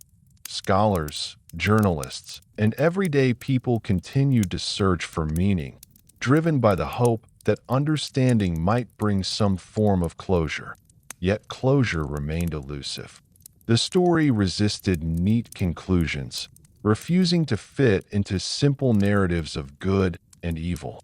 Instead, it lingered as a reminder of complexity, of how lives intersect, how stories evolve, and how memory shapes reality. Elizabeth Short's legacy, shaped by both truth and myth, became a testament to the power of storytelling itself. Her life, though brief, left an enduring imprint on culture and consciousness. She became a symbol not because she sought attention, but because her story illuminated the fragile line between anonymity and immortality. And so, the legend continued, not as a celebration of tragedy, but as a quiet warning about the cost of forgetting the humanity behind the headlines. Chapter 9. The Suspects Who Lived in the Shadows. As the public fascination deepened, attention gradually shifted from the tragedy itself to a darker question. Who could have done this? The search for answers moved into uncertain territory, where rumor blended with fact and suspicion cast long shadows over countless lives. In the absence of clear evidence, speculation flourished. And with that speculation came names, faces, and stories, some grounded in reality, others shaped by fear and imagination. From the earliest days of the investigation, law enforcement faced an overwhelming challenge. Los Angeles was vast, chaotic, and full of people who passed through without leaving much trace. The city's rapid growth had created a population that was constantly in motion, making it nearly impossible to track movements with certainty. Records were incomplete, witnesses unreliable, and memory often distorted by time and fear as a result. Investigators began to focus on individuals who, for one reason or another, seemed to exist on the margins, those whose lives did not fit neatly into social norms. Some were known to frequent the same neighborhoods as Elizabeth. Others had histories that raised suspicion, whether justified or not. Many were questioned, examined, and ultimately dismissed, but the shadow of suspicion followed them long after. One of the most troubling aspects of the investigation was how easily suspicion could become condemnation. In a climate charged with fear, rumors were often treated as facts. A passing acquaintance, a misunderstood remark, or an unusual habit could suddenly place someone under intense scrutiny. Lives were disrupted, reputations damaged, and trust eroded, sometimes without any evidence at all. Some individuals came forward voluntarily, claiming to have information or even responsibility for the crime. These confessions, however, rarely held up under scrutiny. Some were driven by a desire for attention, others by mental instability or confusion. Each claim required careful examination, further stretching investigative resources and muddying the already complex waters at the same time. Genuine leads emerged, fleeting moments that hinted at clarity before dissolving into uncertainty. Witness accounts conflicted. Timelines overlapped inconsistently. Details that seemed promising one day unraveled the next. The investigation became a maze with no clear center. The public, eager for resolution, often latched onto specific figures, turning them into symbols of guilt or innocence based on incomplete information. These individuals became characters in a larger narrative, stripped of nuance and reduced to archetypes. The truth, if it existed, was buried beneath layers of assumption. Through it all, the human cost was immense. People suspected of involvement faced scrutiny that extended far beyond the case itself. Families were affected. Lives were disrupted. Some carried the weight of suspicion for decades, regardless of evidence or innocence. Yet the desire to understand persisted. Investigators continued to work, driven by a sense of duty and the hope that persistence might yield answers. They followed trails that led nowhere, revisited old evidence, and re-examined assumptions. The process was slow, often frustrating, and emotionally draining. What made the search particularly difficult was the absence of clear motive. Without understanding why the crime occurred, identifying who was responsible became exponentially harder. The lack of motive left investigators grasping for context in a case defined by absence. As time passed, the list of suspects grew longer and certainty grew thinner. Each new theory brought temporary clarity, followed by renewed confusion. The case became a reflection of the human tendency to seek patterns, even when none are easily found. Despite this, the pursuit of truth never fully stopped. Decades later, people continued to examine the case, driven by a belief that understanding, however incomplete, mattered. The search became less about resolution and more about honoring the life that had been lost. In the shadows of this investigation lived countless untold stories of people questioned and released, of hopes raised and dashed, of a city grappling with its own darkness. The suspects, real or imagined, became part of a larger narrative that spoke to fear, fascination, and the human need for answers. And so, the mystery endured, not because of a lack of effort, but because some truths resist discovery. The shadows remained, holding their secrets close, while the world continued to search for meaning in a story that refused to be fully understood. As the years passed, the list of suspects grew longer, not because answers were found, but because certainty continued to slip away. Each new theory arrived with confidence, only to dissolve under scrutiny. The absence of a clear resolution allowed imagination to fill the void, and in doing so, the mystery expanded far beyond its original boundaries. Some suspects emerged from proximity, people who had crossed Elizabeth's path during her final days. Others appeared through coincidence, rumor, or circumstance. A few names surfaced repeatedly, not because of solid evidence, but because their lives seemed to intersect with fragments of the story in ways that fueled curiosity. In the public mind, proximity became guilt, and coincidence became meaning. Investigators faced immense pressure to find someone, anyone, who could close the case. The city wanted reassurance. Families wanted safety, and the growing legend demanded a villain. But the deeper investigators looked, the more complicated the picture became. Evidence was incomplete. Memories shifted. Witnesses contradicted one another. The passage of time blurred what little clarity once existed. Some individuals were scrutinized heavily, their lives dissected in the public eye. Ordinary behaviors were reinterpreted as suspicious. Innocent actions were reframed as sinister. In some cases, reputations were permanently damaged, even when no proof ever connected them to the crime. Suspicion, once cast, proved difficult to erase. Others came forward voluntarily, claiming involvement or knowledge. Some were seeking attention. Others were driven by psychological distress or a desire to insert themselves into something larger than their own lives. Each confession demanded careful examination, yet most unraveled under closer scrutiny, revealing inconsistencies or impossibilities. Through all of this, investigators were forced to confront an uncomfortable truth. The human desire for closure can sometimes overshadow the pursuit of truth. The pressure to solve the case risked turning speculation into certainty.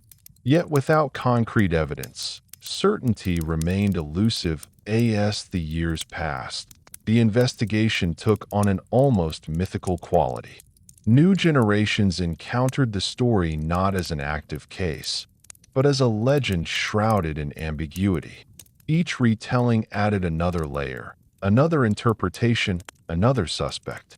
The original facts became harder to separate from speculation. The enduring fascination with the case reflected something deeper than curiosity about crime. It revealed a collective struggle to accept that some questions may never be answered. In a world that values explanation and order, the idea of an unresolved mystery is deeply unsettling. For those directly affected, the lack of closure was a quiet, ongoing grief. Families, investigators, and witnesses carried unanswered questions with them through the years. The absence of resolution became its own burden, one that lingered long after public attention had shifted elsewhere. Yet, even as time passed, the case continued to surface in cultural conversations. Writers revisited it. Researchers re-examined old files. New theories emerged, often built on reinterpretations of existing information. Each attempt reflected a hope that perhaps, with enough distance, the truth might finally reveal itself. What remained constant was the human tendency to seek meaning. People wanted to understand not just who committed the crime, but why. What circumstances could lead to such an act, and what it said about the world in which it occurred. In searching for answers, they confronted uncomfortable realities about violence, vulnerability, and the limits of understanding. The suspects who lived in the shadows were not just individuals. They were symbols of uncertainty. They represented the unanswered questions that linger when justice remains incomplete. Their stories, intertwined with Elizabeth's, formed a complex tapestry of human experience, one marked by tragedy, confusion, and longing for resolution. In the end, the absence of definitive answers became part of the story itself. The case endured not because it was solved, but because it wasn't. Its persistence in collective memory spoke to a deeper need to remember, to acknowledge loss, and to confront the uncomfortable truth that some mysteries resist closure. As time continued its steady march forward, the shadows remained. And within them lingered not only unanswered questions, but a quiet reminder of the fragile line between certainty and doubt, a line that, once crossed, can never fully be restored. Chapter 10: The Confessions That Led Nowhere. As time passed and certainty remained elusive, a new chapter of the story began to take shape, one defined not by evidence, but by voices. Some arrived unexpectedly, others sought out attention deliberately, but all claimed to hold a piece of the truth. Confessions began to surface, each promising clarity, each ultimately leading nowhere. In a case already burdened by uncertainty, these claims added yet another layer of complexity. Confessions have a strange power. They offer the illusion of closure, a sense that chaos can be ordered and mystery resolved. For investigators and the public alike, the idea that someone might step forward and say, "I did it," was both terrifying and strangely comforting. It suggested an endpoint, a way to close the story. But in this case, confessions rarely brought clarity. Instead, they deepened the confusion. Some of those who confessed appeared sincere at first. They spoke with emotion, offered details, and expressed remorse. Yet upon closer examination, their accounts unraveled. Timelines failed to align. Facts contradicted known evidence. Statements shifted from one telling to the next. What initially seemed convincing soon revealed itself as unreliable. In many cases, these individuals were driven by complex psychological needs. Some sought attention, drawn to the notoriety surrounding the case. Others appeared to blur reality and imagination, believing their own narratives despite a lack of factual grounding. A few were simply desperate to be seen or heard in a world that had long ignored them. For investigators, each confession demanded careful evaluation. They could not afford to dismiss any claim outright, yet they also could not accept statements without verification. This created a delicate balance, one that consumed time, energy, and emotional resources. Every new lead raised hope, only to replace it with disappointment. The public, meanwhile, followed these developments with intense curiosity. Newspapers reported each confession with urgency, often before verification could occur. Headlines promised revelations that rarely materialized. The cycle repeated itself: anticipation, revelation, disappointment. Over time, trust in official accounts began to erode. Some confessions were later understood as cries for help rather than admissions of guilt. Individuals struggling with mental health issues or deep loneliness sometimes attached themselves to the case as a way to feel significant. In a society fascinated by notoriety, even negative attention could feel meaningful. The tragedy became a mirror reflecting unmet needs and hidden suffering. Other confessions were more calculated. Some individuals believed that by inserting themselves into the narrative, they could manipulate public perception or gain a sense of power. These attempts often relied on vague statements, half-truths, or reinterpretations of known facts. Investigators learned to approach such claims with caution, aware that truth could easily be distorted. As the years passed, the accumulation of false leads weighed heavily on those seeking justice. Each failed confession chipped away at hope, reinforcing the sense that the truth might never be fully known. Yet the search continued, driven by a belief that even incomplete understanding mattered. The phenomenon of false confessions also raised deeper questions about human psychology. Why do people confess to acts they did not commit? What compels someone to step into the shadow of tragedy? In exploring these questions, the case revealed uncomfortable truths about loneliness, identity, and the human desire to matter. For Elizabeth Short, these confessions added another layer of distortion to her story.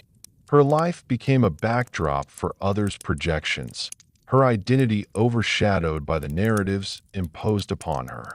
Each false confession pulled focus further away from who she was and closer to the spectacle surrounding her death. Despite this, some investigators remained grounded. They understood that truth rarely announces itself loudly. It often hides beneath contradictions, waiting for patience rather than force. They continued their work not because they expected a dramatic breakthrough, but because persistence itself was an act of respect. As time moved forward, the confessions faded into the larger tapestry of the case, threads that led nowhere, yet revealed much about the human need for meaning.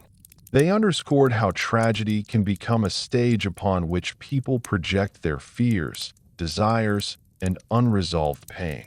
The story of these confessions is not one of resolution, but of reflection. It shows how easily truth can be obscured when emotion outweighs evidence.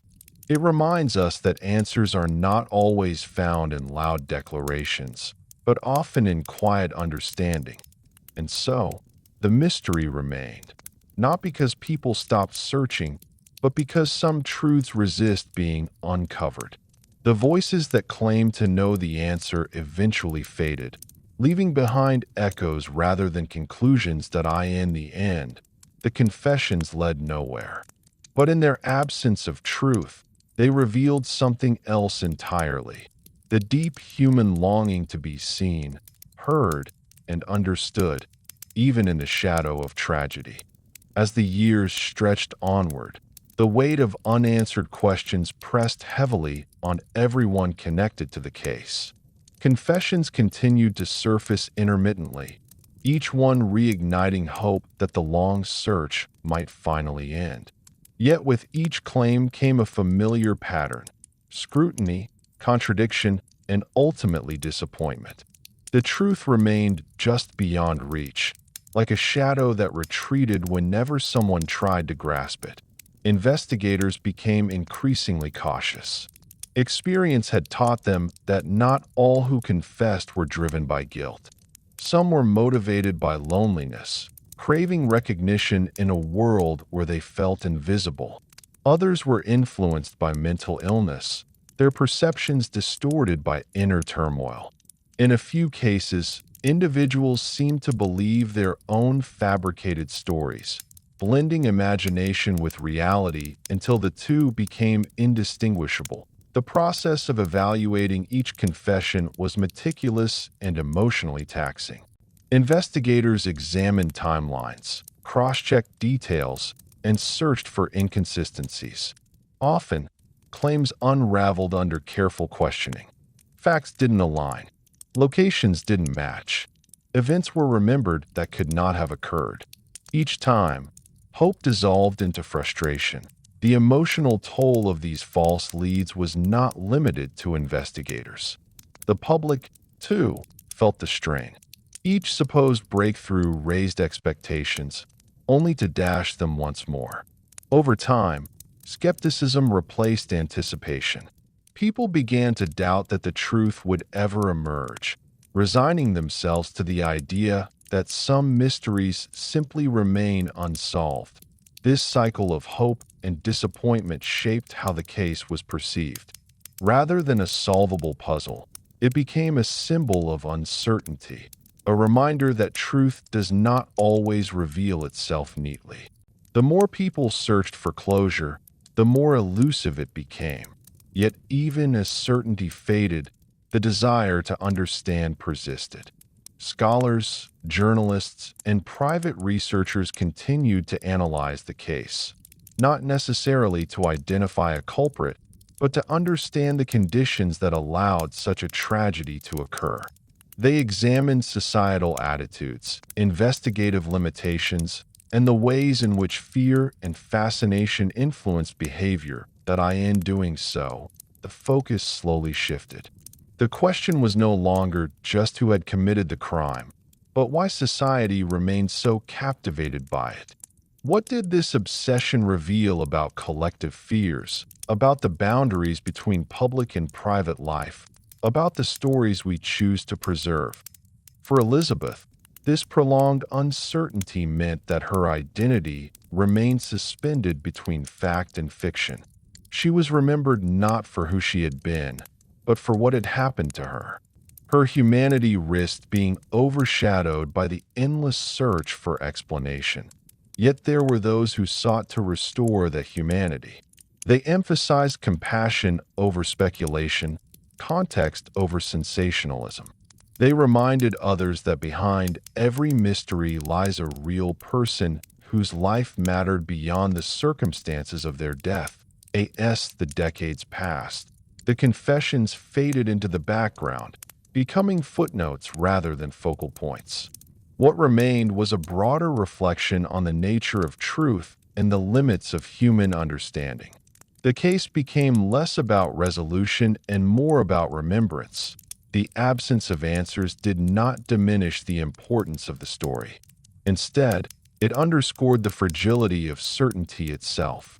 In a world that often demands clarity, the enduring ambiguity of this case served as a reminder that some questions resist closure, and so, the confessions that once promised revelation became part of the story's deeper lesson, that not every mystery can be solved, and not every wound can be healed through explanation alone. As the world moved forward, the echoes of those voices gradually softened, leaving behind a quieter, more contemplative legacy, one that invited reflection rather than resolution, empathy rather than judgment. Elizabeth Short's story, shaped by silence as much as by sound, continued to resonate, not because of what was known, but because of what remained unknowable. Chapter 11: Evidence Lost, Truth Buried. As the years passed, the investigation surrounding Elizabeth Short quietly transformed from an active pursuit of justice into a fragile preservation of fragments. Evidence that once held promise slowly faded into obscurity, scattered across time, memory, and imperfect record-keeping. What remained was not a clear path forward, but a haunting absence, a sense that something essential had slipped through the cracks, perhaps forever. In the early days of the investigation, there was urgency. Authorities worked quickly, aware that time was both an ally and an enemy. Yet the tools available to them were limited. Forensic science, still in its infancy, lacked many of the techniques that later generations would rely upon. What could not be understood or preserved in that moment was often lost permanently.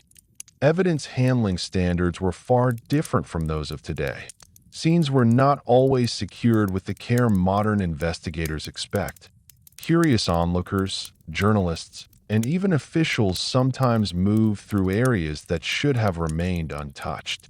Each step risked altering or erasing details that might have mattered later. What seemed insignificant at the time became irreplaceable in hindsight. Physical evidence, when it existed, was often incomplete or degraded. Records were handwritten, stored in paper files that could be misplaced, damaged, or destroyed.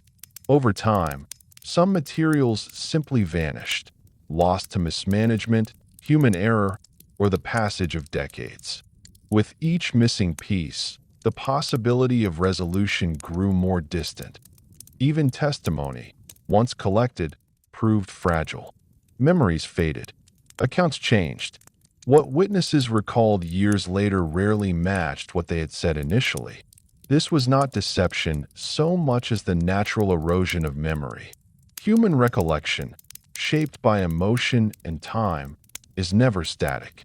In a case that stretched across decades, memory became an unreliable witness. As interest in the case endured, efforts were made to re-examine what remained.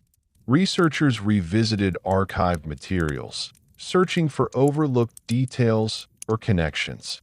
Yet these efforts often revealed more about what was missing than what was preserved. The absence of information became a story in itself, a testament to how easily truth can be lost when systems fail to protect it. The loss of evidence also reflected broader limitations of the era. Investigative methods were constrained by technology, resources, and social attitudes. Certain leads may not have been pursued with urgency due to bias or assumption. Others may have been dismissed because they did not fit prevailing theories. These gaps created blind spots that no amount of later analysis could fully correct. Over time, the case evolved into a symbol of unresolved justice. It highlighted the consequences of incomplete investigation and the fragile nature of truth when it is not carefully safeguarded. Each missing document, each unrecorded observation, became a reminder of how easily answers can slip away. For those who continued to study the case, this absence was deeply frustrating. They could see where the trail might have led, yet found themselves blocked by silence. The truth felt close enough to sense, yet too distant to grasp. It was as though the case itself resisted resolution, guarding its secrets with quiet persistence. Despite these challenges, interest never fully faded. The story endured not because it offered answers, but because it asked enduring questions. How does society preserve truth? What responsibility do institutions have to protect the vulnerable? And what happens when justice is delayed until it becomes unreachable? The loss of evidence did more than hinder an investigation. It shaped the legacy of the case.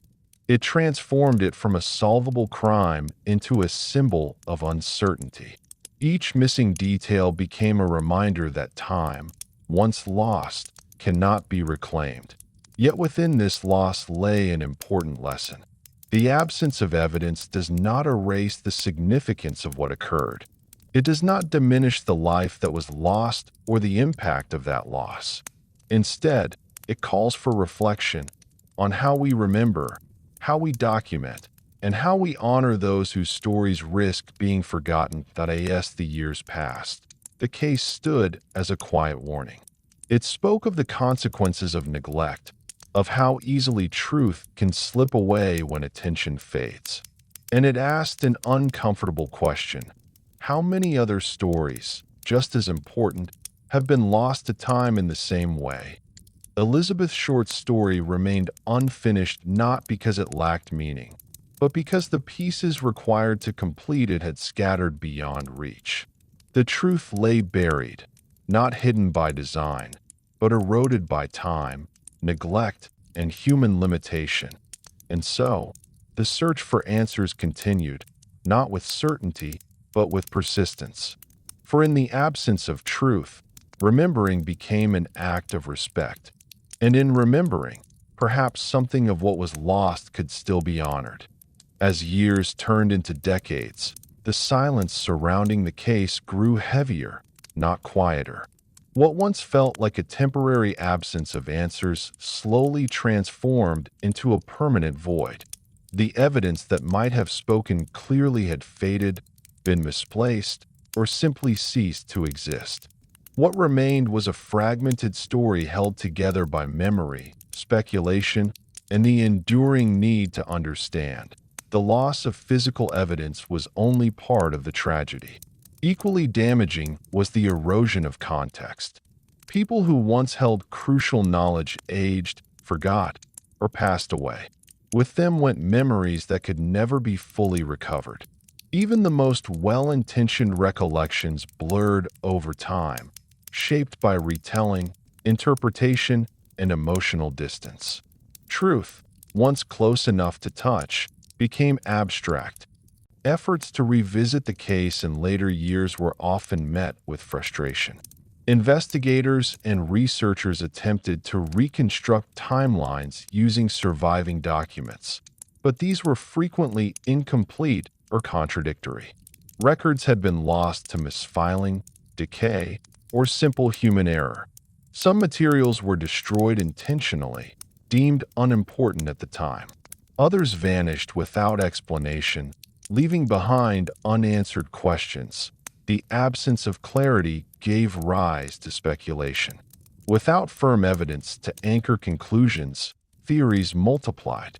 Some were thoughtful, grounded in analysis. Others drifted into imagination. The line between research and conjecture blurred, making it increasingly difficult to distinguish fact from fiction. Each new theory added another layer of complexity, further obscuring the truth. Despite these challenges, the case continued to draw attention. It became a subject of study not only for those seeking justice, but for those interested in the nature of memory, investigation, and human error. Scholars examined how systemic limitations, outdated forensic methods, social biases, and institutional constraints may have shaped the outcome. The case became a lesson in what happens when systems fail to protect both evidence and people. In this way, the loss of evidence transformed into something larger than the crime itself.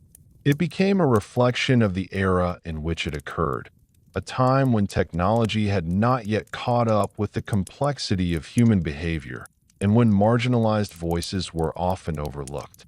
Elizabeth's story, though deeply personal, also became emblematic of broader societal shortcomings. As years passed, the emotional weight of the case shifted.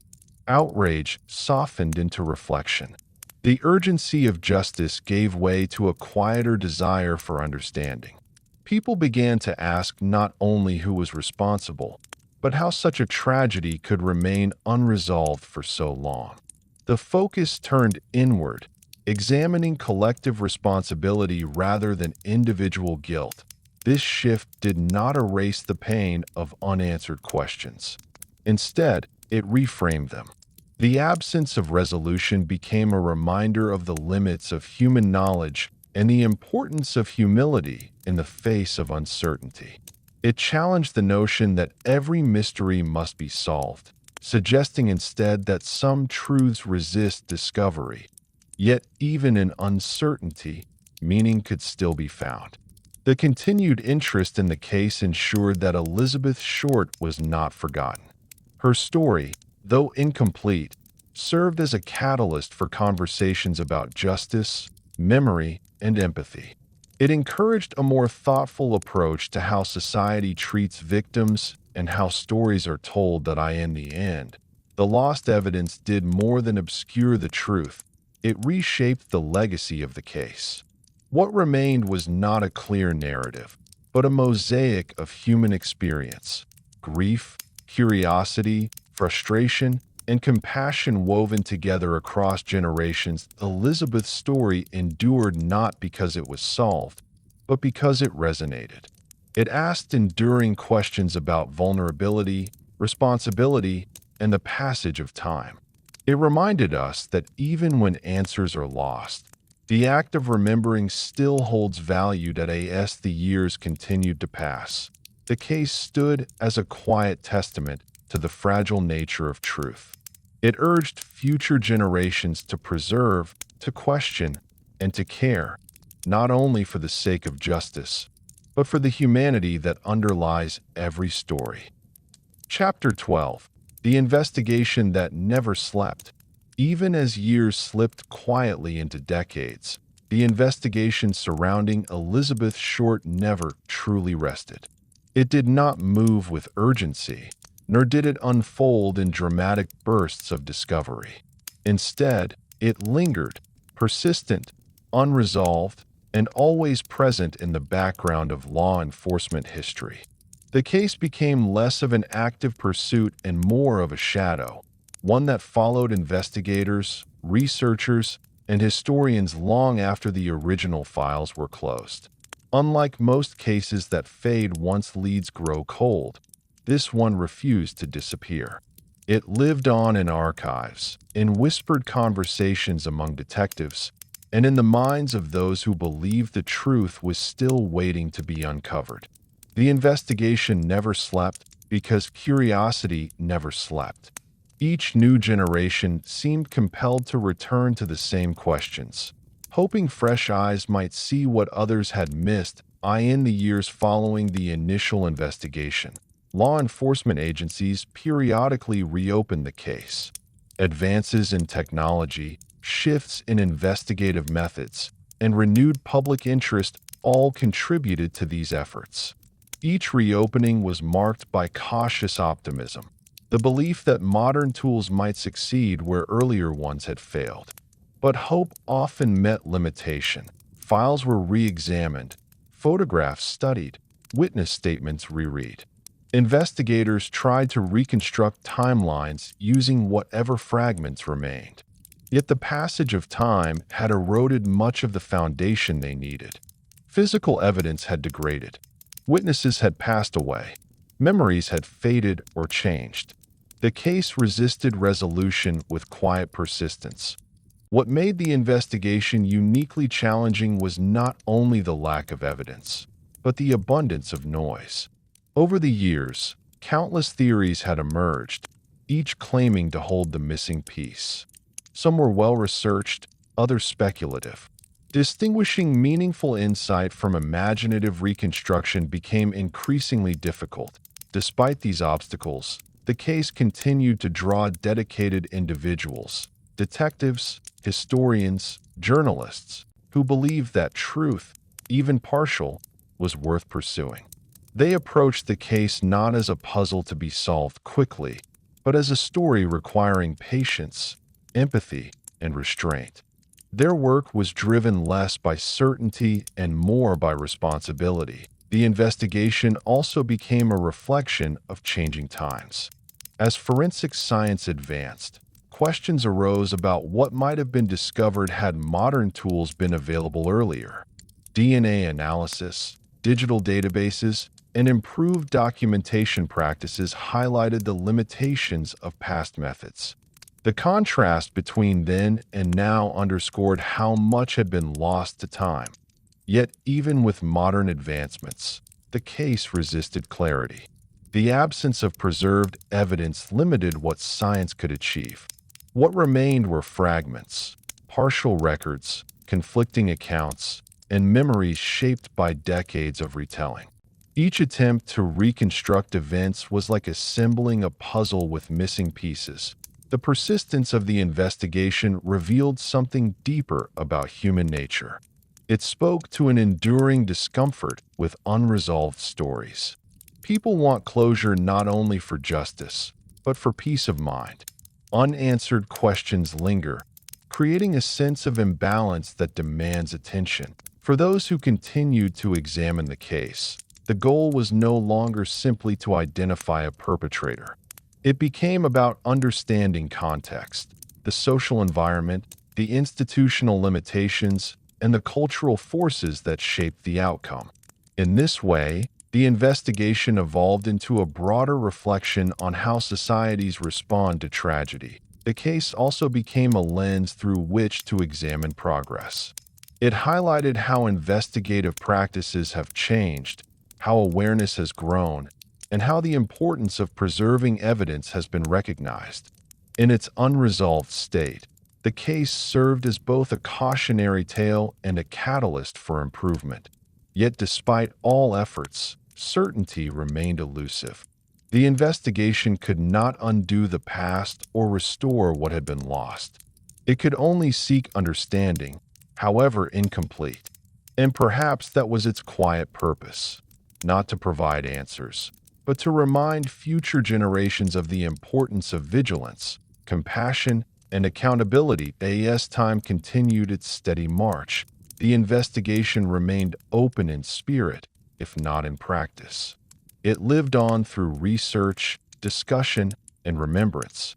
It became less about solving a crime and more about honoring a life that had been overshadowed by tragedy. In this way, the investigation never truly slept.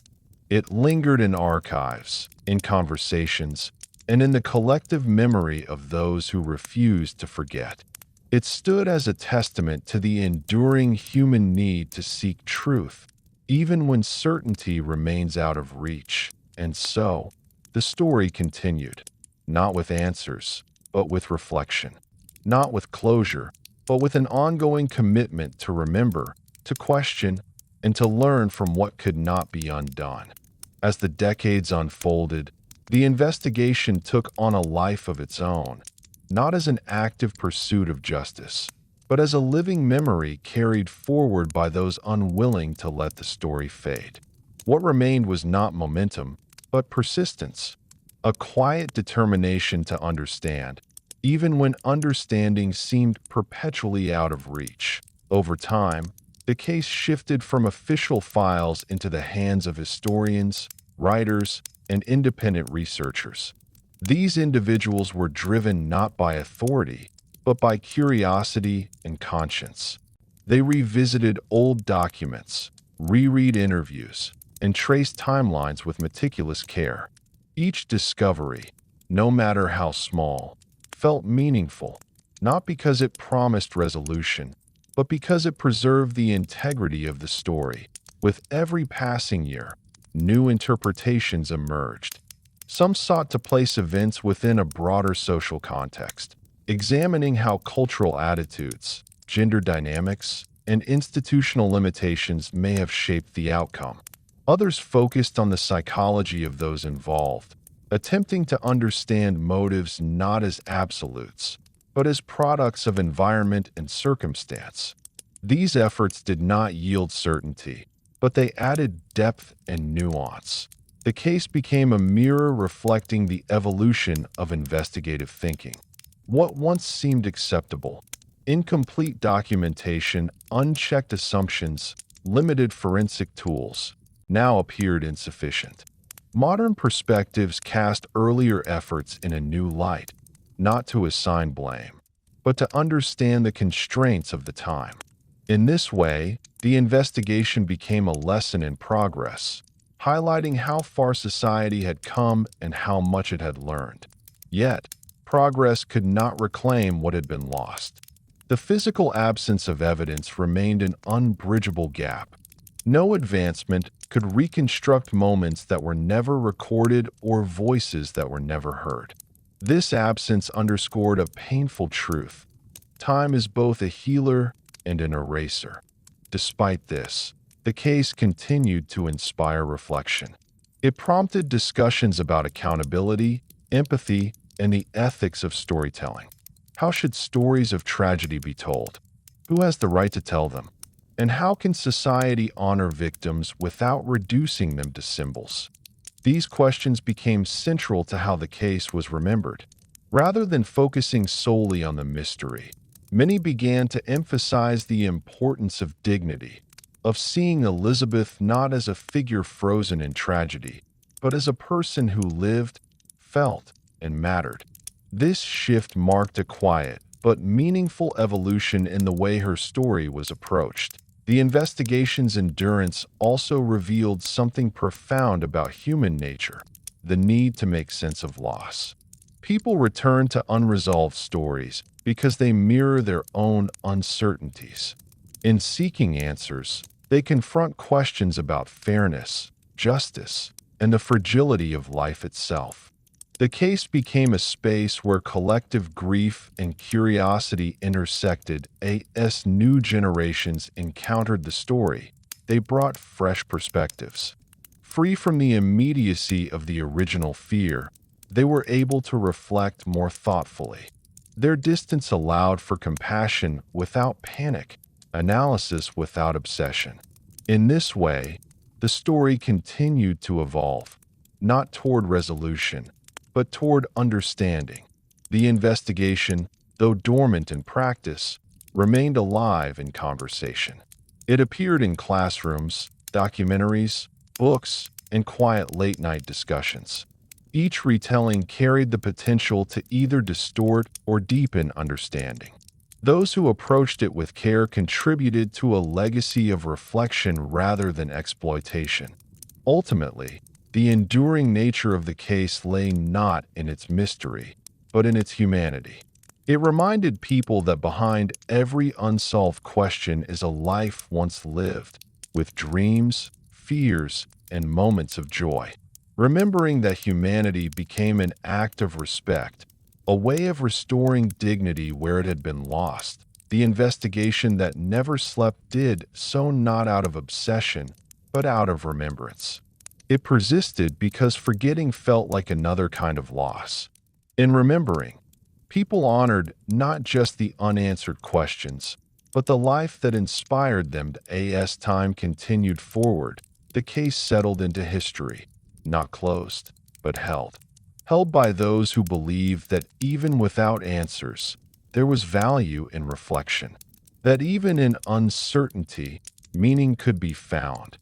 And so, the story endured, not as a riddle to be solved, but as a reminder of the importance of empathy, the fragility of truth, and the enduring human desire to understand one another, even when certainty remains beyond reach. Chapter 13. Elizabeth Short as a human being, long before the headlines, before the photographs, before the name that would echo through history. Elizabeth Short was simply a human being trying to find her place in a complicated world. Stripped of speculation and myth, her life becomes something quieter, more relatable, and far more profound. To understand her fully, one must step away from the noise and look gently at the person she was, not as a symbol, but as a soul. Elizabeth was not defined by tragedy during her life. She was defined by gentleness. Those who knew her often spoke of her kindness, her politeness, and her ability to listen without judgment.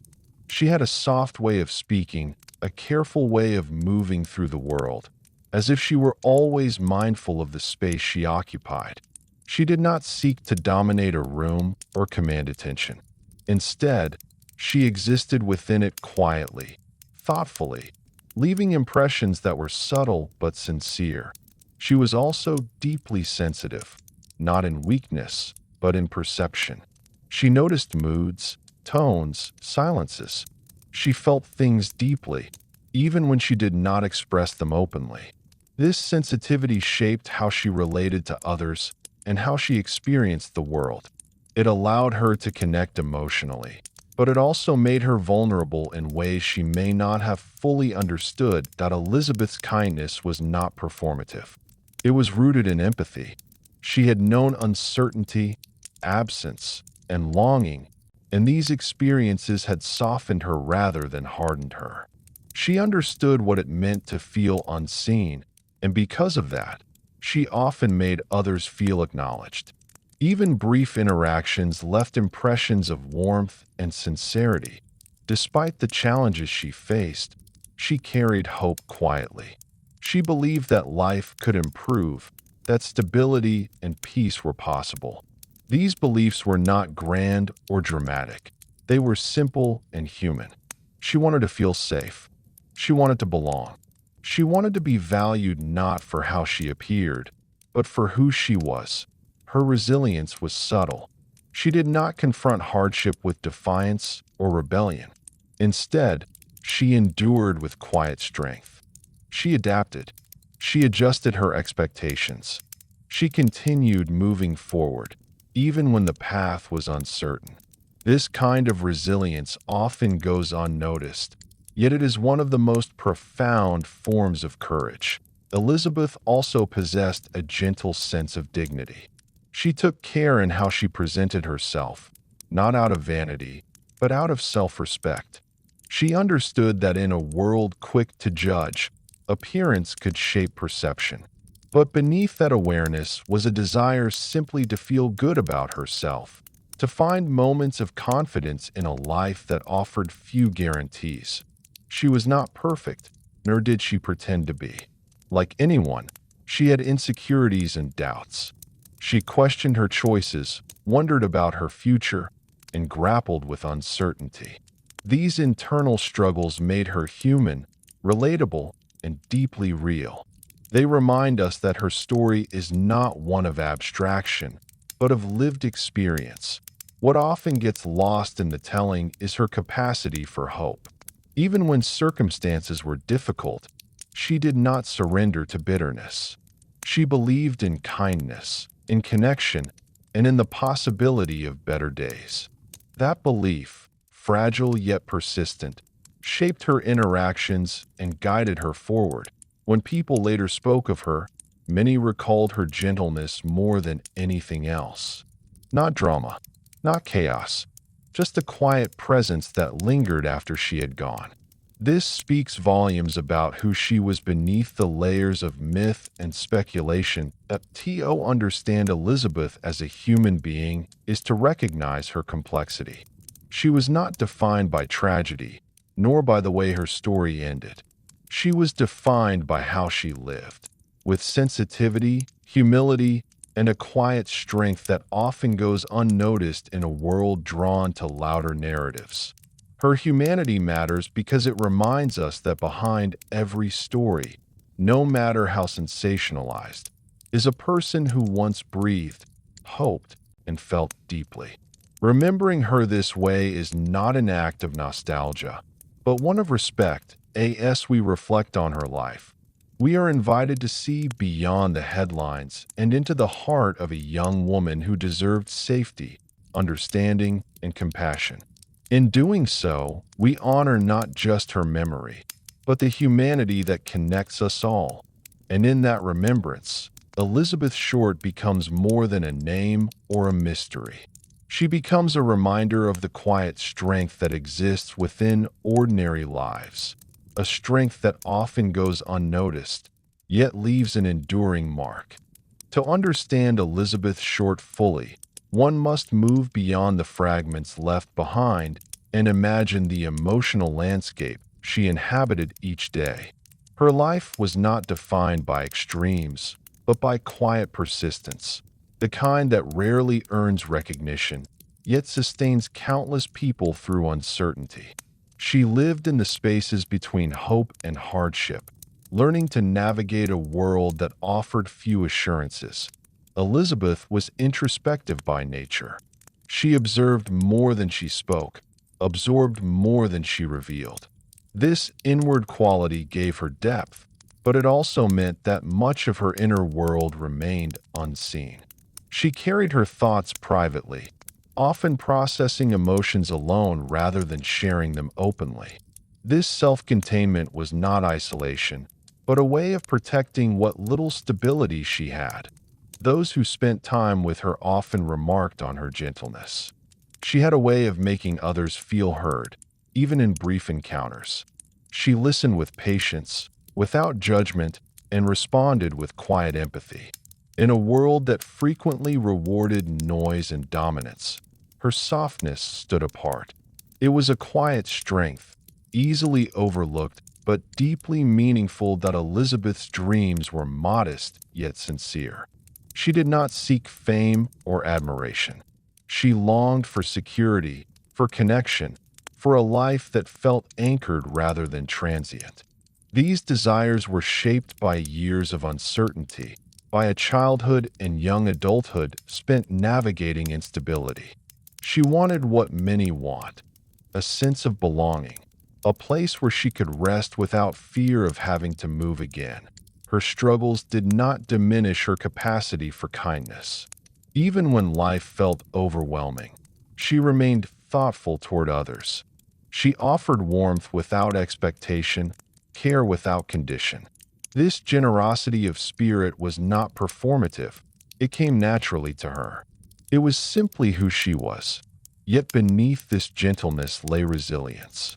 She had endured loss, displacement, and emotional strain without losing herself. She adapted quietly, learning to survive in ways that did not call attention to her suffering. This resilience did not make her invulnerable, but it did allow her to keep going when circumstances were unkind. Elizabeth's story challenges simplistic narratives about strength and vulnerability. She embodied both simultaneously.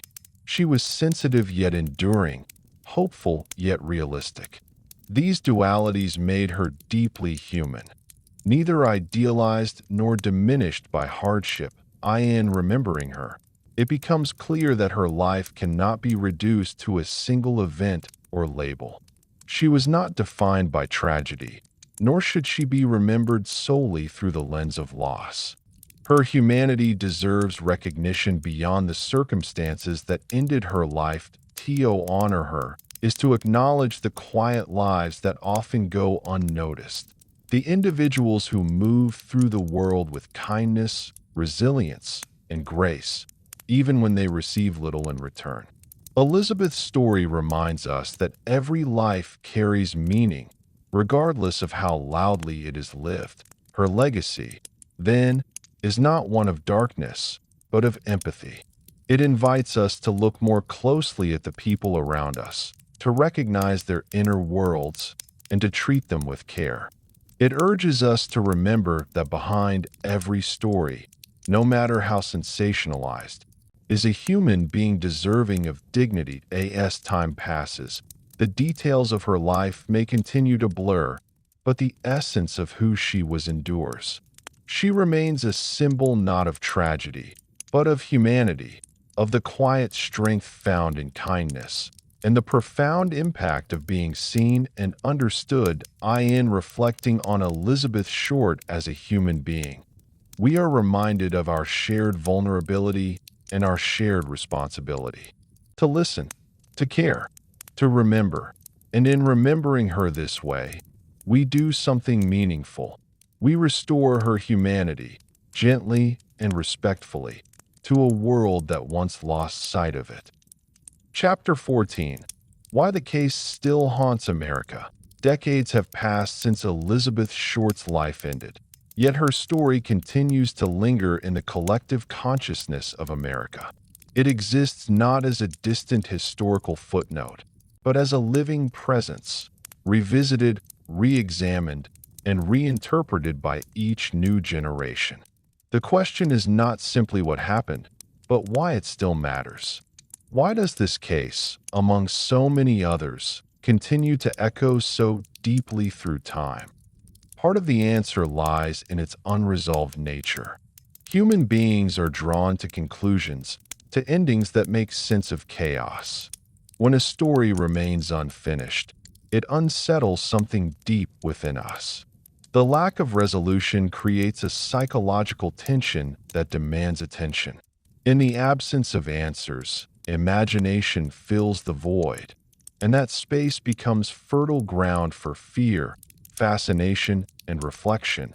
But this case endures for more than its mystery.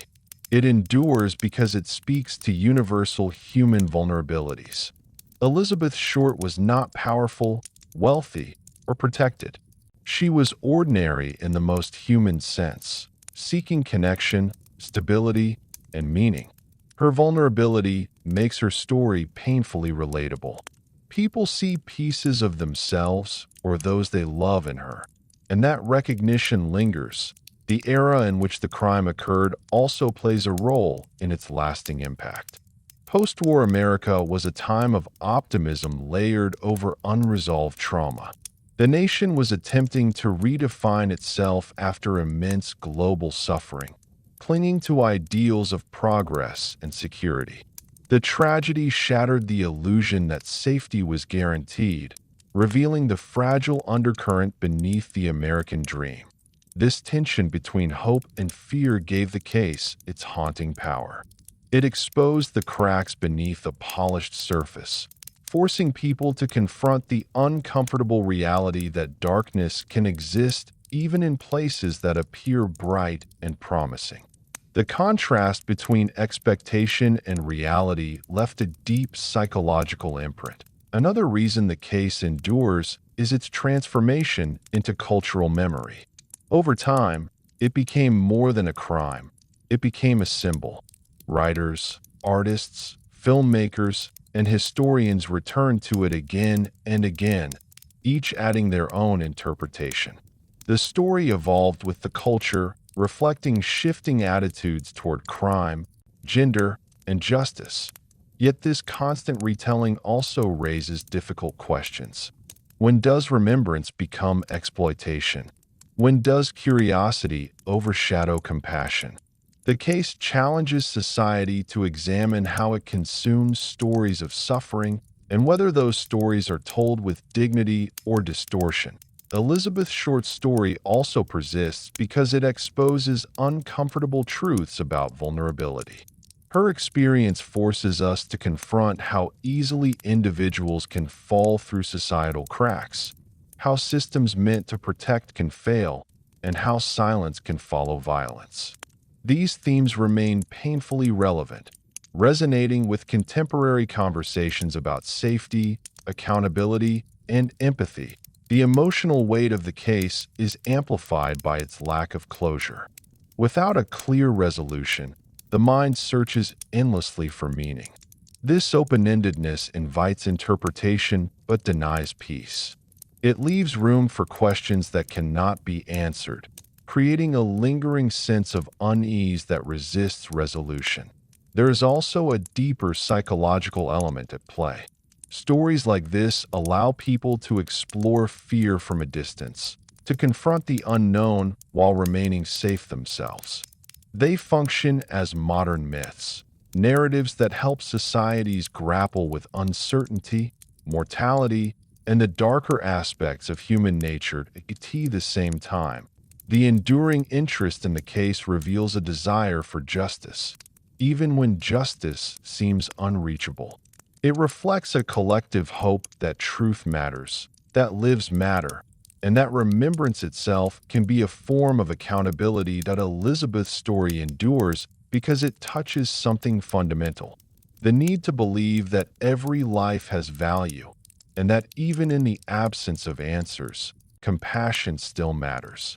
Her story asks us not to look away from discomfort, but to sit with it, learn from it, and allow it to deepen our understanding of one another. In this way, the case continues to haunt not because it terrifies, but because it humanizes.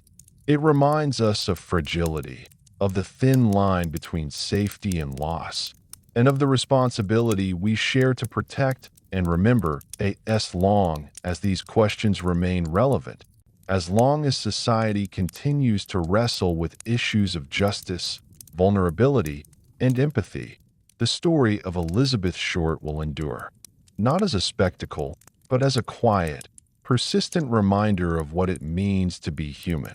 As time stretches further from the moment Elizabeth Short's life ended, the question of why her story continues to linger becomes more complex.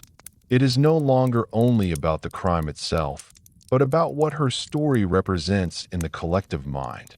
The haunting power of her case lies not in spectacle, but in reflection, a mirror held up to society, asking it to confront its own fears, failures, and unanswered moral questions. One reason the case still resonates is that it exposes the fragility of safety. People want to believe that danger is predictable, that it follows patterns, that it can be avoided through caution or awareness. Elizabeth's story challenges that belief. She was not reckless. She did not seek danger, yet harm found her anyway. This reality unsettles us because it suggests that safety is not always earned or deserved. Sometimes it is simply fragile. This discomfort lingers across generations. Every time her story resurfaces, it reminds people that the world is not always just, and that innocence does not guarantee protection. These are truths many would rather avoid, yet they persist, demanding acknowledgement. The case also endures because it sits at the intersection of vulnerability and visibility. Elizabeth was visible enough to be remembered, yet vulnerable enough to be unprotected. This contradiction reflects a broader societal tension: how some lives are seen, yet not safeguarded, known, yet not truly valued. Her story forces uncomfortable reflection on how society defines worth. Over time, the story became a lens through which broader cultural anxieties could be explored. It has been used to examine themes of gender, power, and the cost of silence. In each generation, the story adapts, taking on new meanings shaped by the era that revisits it. This adaptability is part of what keeps it alive. The persistence of the case also reflects humanity's relationship with mystery. People are drawn to unanswered questions because they resist closure. They invite speculation, interpretation, and emotional investment. In the absence of resolution, the mind continues to search, filling gaps with imagination and meaning. The story becomes a space where fear, empathy, and curiosity coexist. Yet beneath the fascination lies something deeper, a quiet mourning.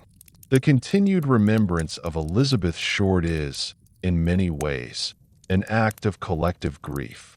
It acknowledges that something precious was lost and that the loss was never fully reconciled.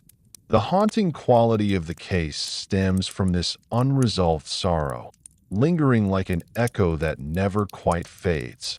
The story also serves as a reminder of responsibility. It challenges individuals, institutions, and communities to reflect on how they respond to vulnerability. It asks whether society has learned to protect those at risk or whether similar patterns continue to repeat. In this sense, the case remains relevant not because of its mystery, but because of the questions it still asks as generations pass. The details may blur, but the emotional core remains intact. New audiences encounter the story not as history, but as something that still feels immediate. This timeless quality allows it to transcend its era, becoming part of a broader human narrative about loss, compassion, and remembrance. There is also a quiet resilience in how the story endures. Despite the darkness surrounding it, it continues to inspire reflection rather than despair. It encourages people to look more closely at one another, to recognize vulnerability, and to respond with empathy rather than indifference. In this way, Elizabeth Short's story becomes more than a tragedy. It becomes a reminder of shared humanity, of the need to care, to listen, and to remember. It teaches that even when answers are lost, meaning can still be found in understanding and compassion. The haunting nature of the case lies not in fear, but in its emotional resonance. It asks us to sit with discomfort, to acknowledge uncertainty, and to honor lives that might otherwise be forgotten. It reminds us that remembrance itself is an act of humanity, as long as people continue to ask why, to reflect, and to care, the story will endure. Not because of its darkness, but because of the light it casts on what it means to be human. And so, the case continues to haunt, not as a source of fear, but as a quiet call to empathy, awareness, and remembrance. A reminder that every life, no matter how briefly it touches the world, leaves an imprint that deserves to be honored. Chapter 15. The Silence That Never Ended. In the years that followed everything that had been said, written, and speculated, a different kind of quiet began to settle. Not the silence of forgetting, but the silence of acceptance. It was the kind that arrives when all the questions have been asked, yet none can truly be answered. The story of Elizabeth Short had reached a point where words could no longer repair what had been lost, and yet silence itself carried meaning. This silence was not empty. It was filled with memory, with reflection, with the quiet weight of understanding that some truths exist beyond discovery. Over time, the noise surrounding her story softened. The headlines faded, the theories slowed, and the urgency dissolved into contemplation. What remained was not resolution, but reverence. The world moved forward, as it always does. Cities changed. Generations grew older and gave way to new ones. Yet the story of Elizabeth Short lingered, not because of spectacle, but because of what it revealed about the human condition. Her life and death became a reminder of how fragile safety can be, how easily someone can vanish in a history, and how deeply one life can echo through time. In this silence, something unexpected emerged: empathy. With distance came perspective. People began to speak less about mystery and more about meaning, less about fascination and more about compassion. Her story transformed from a puzzle to be solved into a life to be honored. The silence also carried a quiet grief for what might have been. A life interrupted before it could unfold. Possibilities left unexplored.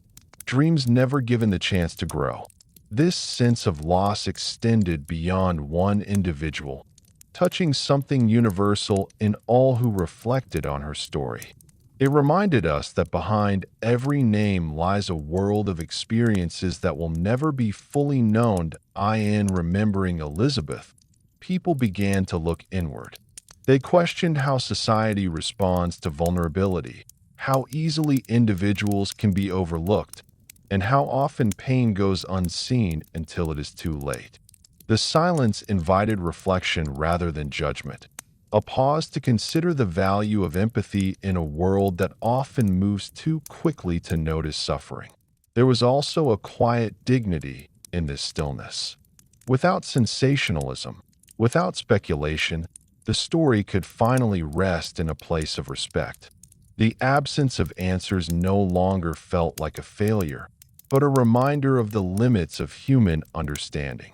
Some truths remain beyond reach, not because they are unimportant, but because they exist in spaces that words cannot fully capture. As time passed, Elizabeth's short story became less about tragedy and more about remembrance. She was no longer defined by how she died, but by the compassion her story inspired. Her legacy shifted from shock to reflection, from fear to understanding. In this final silence, her story found a different kind of life, not in headlines or theories, but in the quiet moments when people paused to think, to feel, and to remember. Her name became a reminder to look more closely at the lives around us, to see, to listen, and to care before silence becomes all that remains. The silence that followed her story was not empty. It was full of meaning, shaped by empathy and remembrance. It asked nothing except that we carry her memory with kindness and awareness, and perhaps that is where her story truly rests, not in answers, but in understanding, not in closure, but in compassion, not in fear, but in the quiet recognition of shared humanity. In the end, the silence did not erase her. It preserved her, gently, respectfully, and enduringly. As the years continued to pass, the silence surrounding Elizabeth's short story became something deeper than absence. It became presence, a quiet, enduring presence that lingered in the spaces between memory and meaning. It was no longer the silence of unanswered questions alone, but the silence of reflection, of lessons absorbed slowly over time. Her story had settled into the collective consciousness, not as a shock, but as a solemn reminder of life's fragility. In that silence, people began to listen differently, not for clues or conclusions, but for understanding. The need to solve gave way to the need to remember, and in that remembering, something gentle emerged, an awareness that not all stories are meant to be closed, but some are meant to be carried. Elizabeth Short's life, once overshadowed by tragedy, began to be seen through a more compassionate lens. She was no longer defined solely by how she died, but by how she lived, quietly, thoughtfully, and with a quiet resilience that often goes unnoticed in louder narratives. Her humanity, once buried beneath speculation, slowly resurfaced. This shift reflected a deeper change in how society engaged with stories of loss. Rather than consuming them as spectacle, people began to approach them with care. There was a growing understanding that behind every headline lies a human being, and that memory should serve dignity rather than curiosity. The silence also invited introspection. It asked people to look inward, to examine how they respond to suffering, how easily they turn away from discomfort, and how often empathy is delayed until tragedy forces attention.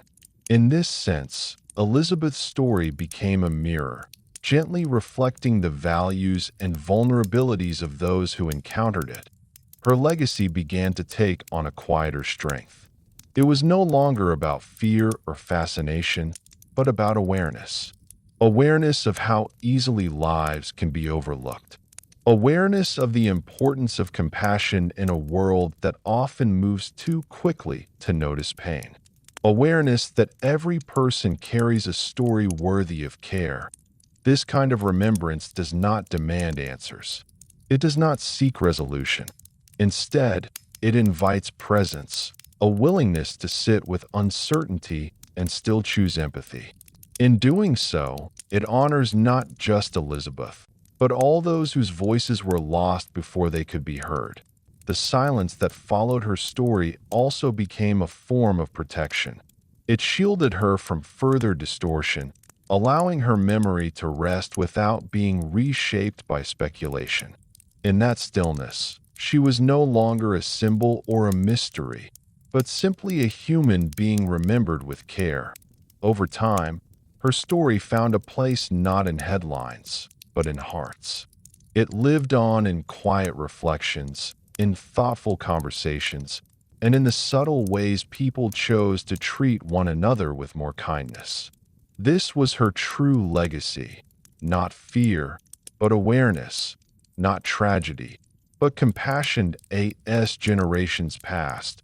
Her name continued to surface, not with urgency, but with reverence.